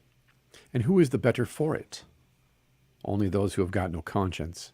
For how can they be tortured by conscience when they have none? But decent people who have conscience and a sense of honor suffer for it. That explains a lot. Reforms, when the ground has not been prepared for them, especially if they are institutions copied from abroad, do nothing but mischief. The ancient fire was better. Well, this man who was condemned to the quadrillion kilometers stood still, looked around, and lay down across the road. I won't go. I refuse on principle. Take the soul of an enlightened Russian atheist and mix it with the soul of the prophet Jonah, who sulked for 3 days at nights in the belly of the whale. And you get the character of that thinker who lay across the road. Go back and listen to the last episode on Moby Dick and the sermon on Jonah. What did he lie on there? Well, I suppose there was something to lie on. You are not laughing. Bravo, cried Ivan, still with the same strange eagerness. Now he was listening with an unexpected curiosity. Well, is he lying there now? That's the point. That he isn't. He lay there almost 1,000 years, and then he got up and went on. What an ass, cried Ivan, laughing nervously and still seeming to be pondering something intently. Does it make any difference whether he lies there forever or walks the quadrillion kilometers? It would take 1 billion years to walk it. Much more than that. I haven't got a pencil and paper, or I could work it out, but he got there long ago, and that's where the story begins. What? He got there? But how did he get the 1 billion years to do it? Why, you keep thinking of our present Earth, but our present Earth may have been repeated 1 billion times. Why, it's become extinct, been frozen, cracked, broken to bits, disintegrated into its elements again, the water above the firmament, then again a comet, again a sun, again from the sun it becomes Earth. And the same sequence may have been repeated endlessly and exactly the same to every detail, most unseemly and insufferably tedious. Thank you, Battlestar Galactica. Yeah, right. Well, now you know where they got it from. Well, what happened when he arrived? Why, the moment the gates of paradise were open and he walked in, before he had been there 2 seconds, by his watch, though to my thinking his watch must have long dissolved into its elements along the way, he cried out that those 2 seconds were worth walking, not a quadrillion kilometers, but a quadrillion of quadrillions, raised to the quadrillionth power. In fact, he sang Hosanna and overdid it so that some persons there of lofty ideas would not shake hands with him at first. He'd become too rapidly reactionary, they said. The Russian temperament. Sounds like the upper Midwest. Mm-hmm. Calm down, calm down. We're in heaven, we know. Jeez. I repeat, it's a legend.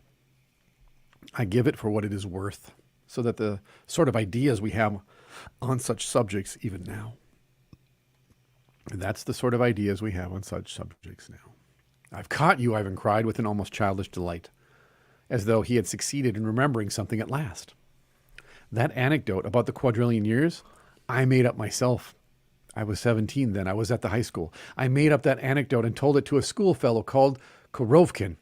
It was at Moscow. The anecdote is so characteristic that I couldn't have taken it from anywhere. I thought I'd forgotten it, but I've unconsciously recalled it. I recalled it myself. It was not you telling it. Thousands of things are unconsciously remembered, like that even when people are being taken to execution, it's come back to me in a dream. You are that dream. You are a dream and not a living creature. From the vehemence with which you deny my existence, laughed the gentleman, I am convinced that you believe in me. Not in the slightest. I have 100th part of a grain of faith in you. But you have the 1,000th of a grain. Homeopathic doses, perhaps, are the strongest. Confess that you have faith even to the 10,000th of a grain. Not for 1 minute, cried Ivan furiously, but I should like to believe in you, he added strangely. Aha! There's an admission. But I am good-natured. I'll come to your assistance again. Listen. It was I caught you, not you me. I told you your anecdote you'd forgotten on purpose so as to destroy your faith in me completely. What is this, reverse psychology? Reverse psychology. I'm not lying. You're lying. I'm lying to convince you that what? Oh. That you're lying about my being a lie. The object of your visit is to convince me of your existence? Just so. But hesitation, suspense, conflict between belief and disbelief is sometimes such torture to a conscientious man, such as you are, that it is better to hang oneself at once. Knowing that you are inclined to believe in me, I administered some disbelief by telling you that anecdote. I led you to belief and disbelief by turns, and I have my motive in it. It's the new method. As soon as you disbelieve in me completely, you will begin assuring me to my face that I am not a dream but a reality. I know you. Then I shall have attained my object, which is an honorable one. I shall sow in you only a tiny grain of faith, and it will grow into an oak tree. And such an oak tree that sitting on it, you will long to enter the ranks of the hermits in the wilderness and the saintly women, for that is what you are secretly longing for. You will dine on locusts. You will wander into the wilderness to save your soul. There's a few biblical allusions there. Exactly. Co-opted, of course, Right. for the wrong purpose. But the mustard seed, right, growing Right. into. And what is this is it, right? The great lie of the devil is, I am here to get you to paradise. Right. I'll turn you into John the Baptist. You'll dine on locusts. But that's also what we all want. Yeah. We all want to be told by God himself that our suffering has a purpose. Uh-huh. Well, I'm just back to this idea. Like, it doesn't matter whether I'm real or not. I'm trying to convince you I'm real, sure, but whatever. Right. I'll give you what you want. Right. And that's what really matters. I think that's what Nietzsche wanted in the end. Why he ranted and raved so much against the clergy, the church, and religion and God. Why he lamented the death of God in Thus Spoke Zarathustra. Because if God's dead, then there's no preacher coming to tell Nietzsche that his suffering and his affliction and his struggles have any meaning or purpose. Mm-hmm. Yeah. That it's all just a delusion. It's all a fever dream. That we're all suffering from a fever dream. We're all sick. And because we're all sick, we don't even know we're sick. And so we just call our sickness good health, and we call our delusionality. I mean, this is the nature of dreams sometimes, right? Is that they're kind of pointless. But it does seem to be that, like, this argument is going nowhere. But it's At going least that's somewhere. Right, exactly. That's how it seems. It seems it's like a spiral. You're talking in circles, and yet Ivan's coming along, Right. Right. Yes. So it looks like we're talking in circles, but we're actually talking in concentric circles. Mm-hmm. Right. Exactly. We're spiraling down, not up. But Ivan desperately wants to believe. He desperately wants absolution. He desperately wants proof. Right. Well, he wants to believe in something. I mean, it doesn't even matter whether it's God or the devil. Right. Yeah. So it's for the salvation of my soul you're working, is it, you scoundrel? One must do a good work sometimes. How ill-humored you are. Fool! Did you ever tempt those holy men who ate locusts and prayed 17 years in the wilderness until they were overgrown with moss? My dear fellow, I've done nothing else. One forgets the whole world and all the worlds and sticks to one such saint, because he is a very precious diamond. One such soul, you know, is sometimes worth a whole constellation. There's a famous woodcutter painting. I don't remember anything else about it, but there's a famous painting or a piece of art of Satan crying over the creation. Really? Right. Exactly. That Satan doesn't like fall Jesus because over he... Jerusalem or something, right? I'm not trying to destroy creation. I'm trying to save it because I love it so much. And that's reminds me of another Neil Gaiman, you know, the Good Omens, right? Yeah. Yep. Where it's like, Exactly. well, the angels they're not the problem. No, they're kind of dicks, to be blunt. Right, right. Well, they're just manipulative. Yeah, that's what I'm saying. They're catty, manipulative, selfish. And then, of course, spoilers, toward the end, you discover that they're kind of all working together to make sure that the apocalypse doesn't happen because, well, everything's status quo and everybody's benefiting from the arrangement, both demons and angels. Right, and that's what reminded me here. It's like, you know, I just want the earth to, you know, to be as it is, right? And you know, keep things going. So we just end up being driven back and forth from the bad angels to the good angels, to the bad demon to the good demon. But we don't realize we're being played by both sides simultaneously. Sin and righteousness. Yeah. Sin and righteousness. Oh, you don't like that political party? Well, come and vote for us. We're the good political party. Until we aren't anymore. Until we aren't anymore. And then you go running back to the other party that rebranded itself, we think. When it's, you know, you're just playing good. It's, again, Lego movie, good cop, bad cop. It's the same Lego figure. He just keeps spinning his head around. There was a time where there was the Democratic Republican Party and the Federalists. Yeah. Then the Federalists got, you know, undermined, and then they just took Democratic Republic and they just made it into two parties. There we go. Perfect. It's really one party. It always has been. But it's interesting that Dostoevsky portrays Satan as, or the devil as, listen, I want you to succeed. I want you to realize your dreams. Yeah. I want you to be a saint. Because in doing it, you will wander so far away from God. Yeah, that's the part he's not saying. Yeah, because notice he hasn't brought up the one guy that could cause all of this to just shatter and break. I think there might have been a reference at one point to Jesus. Yeah, it was a little bit back. I'd have to go back and scroll for it. You know, one guy who walked upon the earth, philosopher kind of thing, but then he moved on very quickly. So, nice. Yeah, so it's kind of a ghost of an idea there. So one such soul, you know, is sometimes worth a whole constellation. We have our system of reckoning, you know, the conquest is priceless. And some of them, on my word, are not inferior to you in culture, though you won't believe it. They can contemplate such depths of belief and disbelief at the same moment that sometimes it really seems that they are within a hair's breadth of being turned upside down, as the actor Gorbanov says. Well, did you get your nose pulled? Which is a footnote. My dear fellow, observed the visitor sententiously, it is better to get off with your nose pulled than without a nose at all. As an afflicted marquis observed not long ago, he must have been treated by a specialist. In confession to his spiritual father, a Jesuit, oh, there they are again, those dirty Jesuits. Yeah, I was not a high estimation of Jesuits here from anywhere. Yeah, Dostoevsky. No, I was present. It was simply charming. Give me back my nose, he said, and he beat his breast. My son, said the priest evasively, all things are accomplished in accordance with the inscrutable decrees of Providence. And what seems a misfortune sometimes leads to extraordinary, though unapparent benefits. If stern destiny has deprived you of your nose, it's to your advantage that no one can ever pull you by your nose. Holy Father, that's no comfort, cried the despairing Marquis. I'd be delighted to have my nose pulled every day of my life, if it were only in its proper place.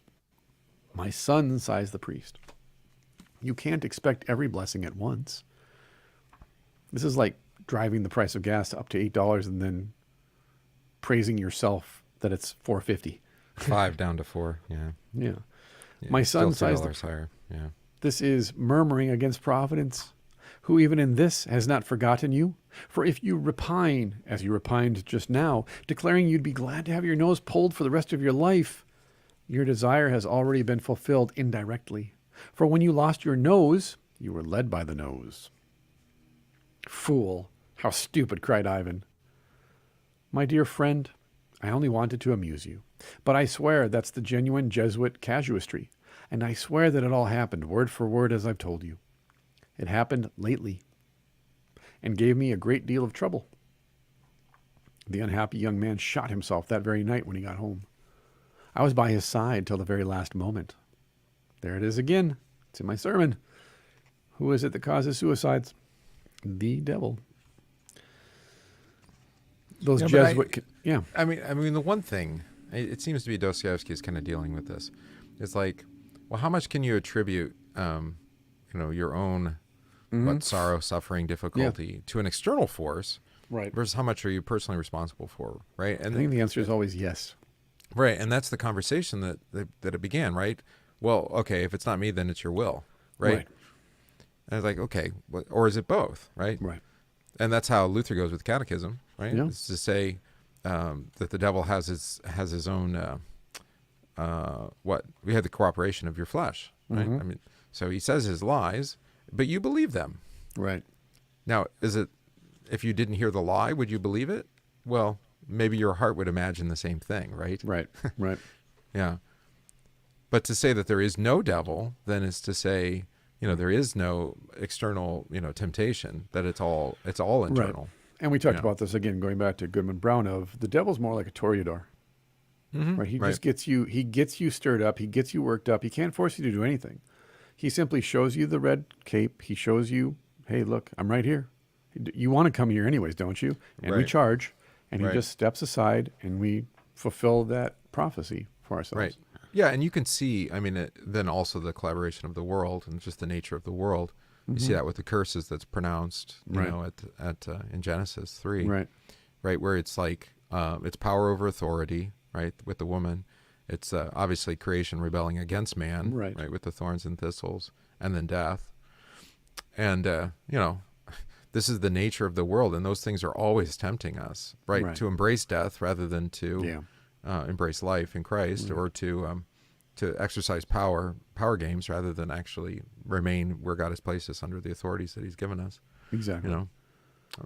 We got a big French quote coming up here pretty quick, so you might want to cue it up. I've actually pulled up my footnotes in my edition here, so I'm ready to go. Good. I can even tell you who wrote it. Good, perfect. But I swear that's the genuine Jesuit casuistry. I swear that it all happened word for word as I've told you. I was there when he shot himself. Those Jesuit confessionals are really my most delightful diversion at melancholy moments. Here's another incident that happened only the other day. A little blonde Norman girl of 20, a buxom, unsophisticated beauty that would make your mouth water, comes to an old priest. She bends down and whispers her sin into the grating. Why, my daughter, have you fallen again? Already? Cries the priest. Oh, Sancta Maria, what do I hear? Not the same man this time. How long is this going on? Aren't you ashamed? Okay, and you want to read it? I want to hear it. I want to hear it. I need it. Okay. Ah, mon père, answers the sinner with tears of penitence, car lui fait tant to play azure, et grave moi si peu de pine. That's exactly the way I would have pronounced that, so I'm just, me and Google, we're like the... This is a quote, it translated, it's, "Ah, Father, it is such a pleasure for him, and so little trouble for me." Mm. This witticism goes back to an anonymous epigram on the French actress Jean-Catherine Gosson from 1711-1767. Huh. So it's an epigram on her, I guess on her tomb, right? Nice. That's terrible, but yeah, okay. Ah, Father, such a pleasure for him and so little trouble for me. That's kind of, eat, drink, be merry, for tomorrow we die. Yeah. Fancy such an answer. I drew back. It was the cry of nature, better than innocence itself, if you like. I absolved her sin on the spot and was turning to go, but I was forced to turn back. I heard the priest at the grating making an appointment with her for the evening. Though he was an old man, hard as flint, he fell in an instant. It wasn't nature, the truth of nature asserted its rights. Well, that's natural law right there. Right. What? You are turning up your nose again? Angry again? I don't know how to please you. Leave me alone. You are beating on my brain like a haunting nightmare, Ivan moaned miserably, helpless before his apparition. I agree. I'm bored with you, agonizingly and insufferably. I would give anything to be able to shake you off. He's like, what is it? Gnawing him to death? Yeah, gumming him to death, basically, yeah. Yeah. It's just Yeah. like, oh, I just cut it out after. I can't handle it anymore. That's what he wants, right? Just Ivan to give up. I just want you to know from now on, I don't even care if I can speak the language. We're going to use Google Translate to read it out loud because it's phenomenal. This is phenomenal.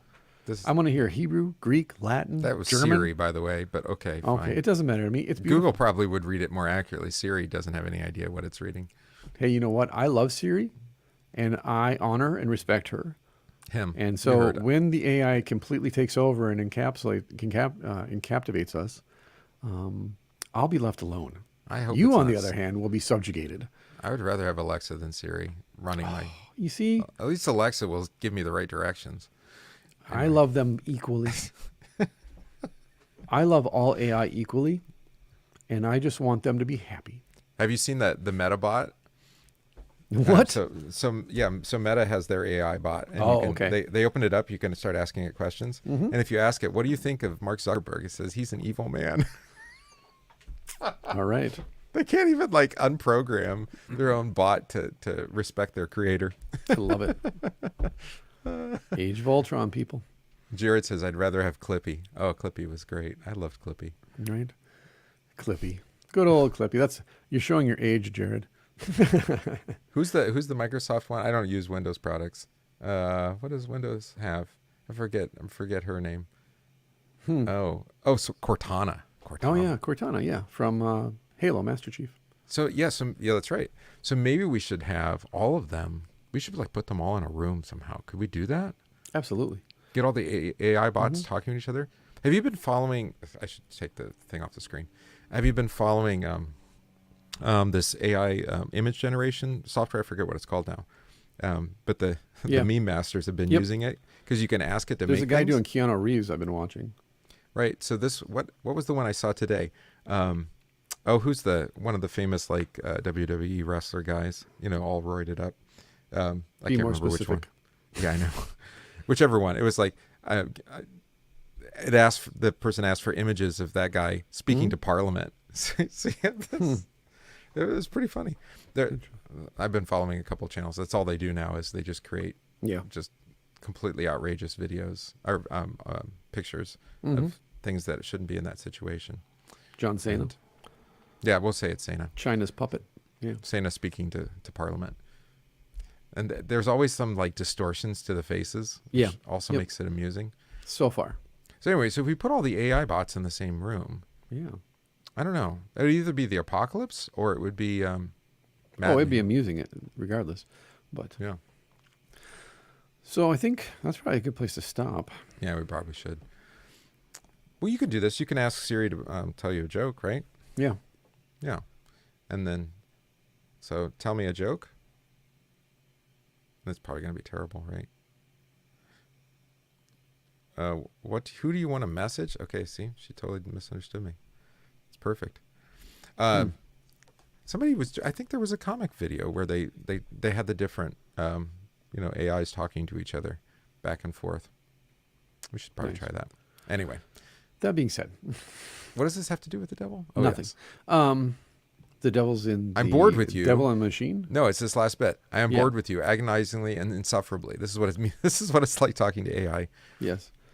Anything to be able to shake you off. And we've added a new detail to our show called What Will Siri Translate? Or how will Siri pronounce that translation? Correct. Yeah, how will Siri pronounce French? Yeah. As well as Donovan Riley. That's how well she pronounces it. What did we do? About 2/3 of it? I think we did. Yeah. Okay. That's a good place to stop. So yeah, there's a lot to meditate on there, and we could have probably slowed way down and spent 4 episodes just on this one chapter. Right, but I think he's right. He's kind of spinning them up, right? Yeah. And we're working towards a climax here. Well, he's leaning into the quote unquote delusion. Right. He's manipulating and exploiting Ivan's prejudices, presuppositions, and current state, like we talked about. And so when the devil comes to you, and if you're a Christian, he will, and he tempts you, one, he will appear as an angel of light. Two, he will encourage you to be a saint. He will say everything that you want him to say to you. Mm-hmm. He knows you better than you know yourself. Which should maybe. be a tip then. Maybe this isn't Christ Jesus and the Holy Spirit. Yeah. Also, by the way, he will isolate you and he will set you off on your own thoughts. Right. That's what I was going to say. Words of affirmation, right? I know that's some people's love language. But if that's all you can hear, if that's all you're willing to hear, if you can't even bear to have somebody tell you, you know, you're an idiot, or no, or have you thought, could you maybe think differently? Have you thought differently about this? Yeah. Or maybe, you know, biology is a real thing or something, right?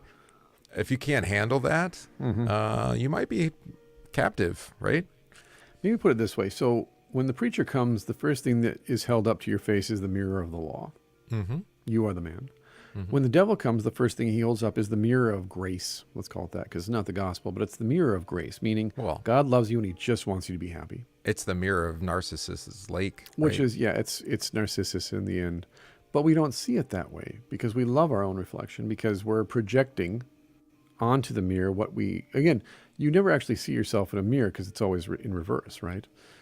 And so we've never actually looked at a picture of ourselves, like seen ourselves for who we actually are. Well, and now you can just have these, you know, mirror on the wall, artificial mirrors, called Instagram filter or Snapchat filter or whatever. TikTok. And exactly. You take selfies, but you don't know yourself because you literally are filtering yourself. Never mind, those lenses are engineered specifically to distort your face in a very flattering way. Right. Yeah.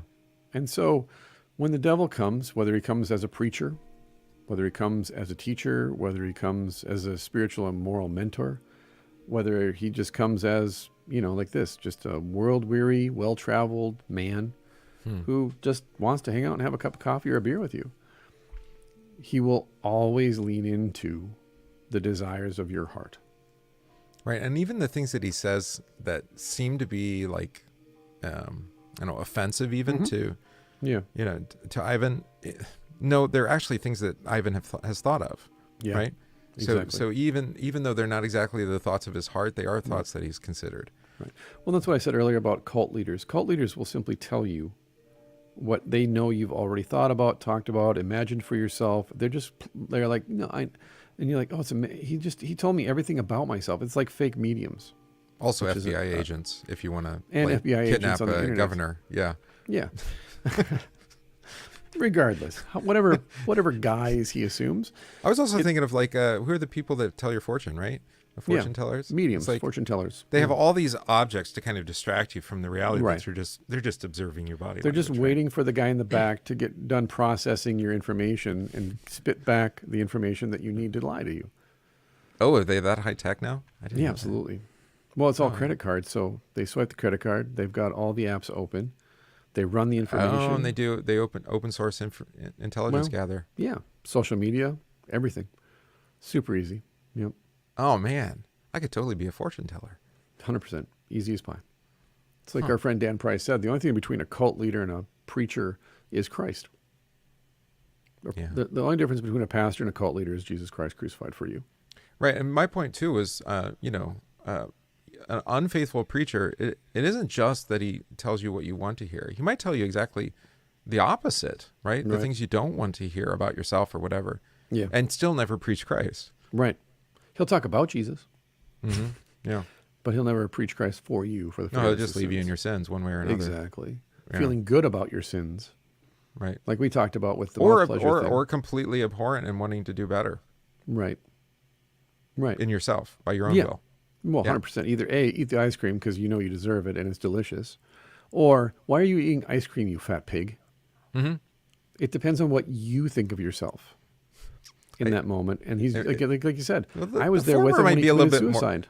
It might be a little bit more feminine, the former, and then the latter be a little bit more masculine. Sure. You know? The men like to be bossed around a little bit, maybe. Yeah. I don't know. But regardless, like you said, I sat with him when he killed himself. You know, that's all it takes. And so that's the thing to watch out for. That's the thing that you want to exercise discernment over, is just because it sounds good and looks good doesn't mean it is. Well, it might even be true, like the axe head at Exactly. 15,000 feet, you know? Right, exactly. Yeah. It doesn't make it true. Well, it just means it's feeding into what you want to believe is true. it's just absurd. Like, what's Right. even the point? Right. Okay, well, he's almost establishing credential there. Yeah, right? yeah. Oh, well, you can believe me because, you know, I can tell you a truism. Right. Yeah.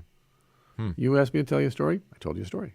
You asked me to tell you an anecdote. Yeah, that was the I told you an anecdote, right? Yeah, right. You said you wanted science, I told you science. You wanted philosophy, I told you philosophy. What do you want from me? Everything you tell me you want, I give it to you, and then you tell me I'm not real. Mm-hmm. It's what you want. Mm. Yeah, that's the problem. Like we said at the outset then, the gift of low anthropology is it's very difficult for the devil to lie to you and get you to lean into optimism if you have a low anthropology, because you just Right. recognize that's a lie. Oh, I'm a hater. Yeah, that's Yeah, true. yeah, A murderer, exactly. adulterer. Yeah. Yep, that's me. Okay. Why are you always confessing your sin? Because I'm a sinner. Right, and maybe that's the point. Is like just even a simple examination of oneself according to the Ten Commandments will put you in a position. It actually puts you in a less vulnerable position because you don't think Right. of yourself more highly than you ought to. Right, exactly. You know, he's like, okay, this is actually how God regards me according to the flesh, right? Yeah. Yep. And so this is really true. Yeah, this is really true. How many times though, when we like preach through, I don't know, Sermon on the Mount in particular, right? And they're like, come on, Jesus, hatred is murder, right? Lust, that's not. That seems excessive. Like we should be able to categorize these sins a little bit different. Like one's Right. mortal, one's venial. Come on. Right, exactly. Yes. Yeah. Like, no, sin kills. Yeah. So you're dead. Yeah, exactly. Beautiful. So cling to Christ as always. Seek the gifts. And thank you again, as always, to 1517 for the support. Thank you to our listeners for your support. You can go donate at 1517. You know the deal. Otherwise, we'll talk to you again real soon. We'll finish up this chapter on Ivan and his argument with the devil. And then, who knows? I think we got Flannery O'Connor lined up for the last episode. So, Yeah. Good time. and then in the fall, who knows? We got some things percolating. Mhm. So, thank you, everybody. Talk to you soon. Peace. Fade out. I always like that song. That's like one of my favorite songs. What's that? Fade Out. And music from what was that? It was from Romeo plus Juliet. But it's the Radiohead song. Yeah, right. Yep. It's so melancholy. You know what? And I like that kind of music. I don't know why. You know what melancholy means? Tell me. Well, Melis is black, and then it's that Kalia. It's one of the Black tempers. bile, isn't it? Yeah, so it's black Yeah. bile. Literally Yeah. means black bile. Yeah. Yeah. I Which always is think of in my the movie melancholy music. Melancholia. Yeah. Oh, it's about black bile. Oh, that's kind of negative. That sounds nasty. Well, it's an Aronofsky. I think it's Aronofsky, right? Well, he is Aronofsky. Melancholia. I can't watch. I watched one Aronofsky, and that's enough. Well, And I watched it once. Yeah. I was like, Yeah. okay. The Promise is great, or whatever it's called, with Hugh Jackman and Rachel Weisz. But I suppose I did see that one too. I own that. Oh, The Fountain. Sorry, it's called The Fountain. The Fountain, right? But yeah, no, my introduction, like many, was Requiem for a Dream, and that hurt me only watching that movie, and I will never watch it again. I don't flip with that movie. I don't even know that I ever want to watch it again. I mean, I tried watching Trainspotting again, and it had the same kind of effect for me. Yeah, it just watching Trainspotting a second time, you're just like, yeah, I get it. I understand It's the appeal of terrible. it, and it was just kind of humorous the first time, and the second time you're just like, this is Yeah. sad. It's just sad. Yeah, it's definitely a movie of its time. It's definitely a movie of the moment kind of thing. Who was that? That was Madonna's husband, right? That did that one? No, that was Boyle, Danny Boyle. Oh, Danny Boyle. Okay. Yeah. 28 Days Later, Sunshine. It's all yeah. information I really don't need to know. Yeah, no, you do. So anyways, I'm going to go eat. I'm starving. So Yep, it's time. thank you, everybody, on the live stream. Ending Truly- broadcast.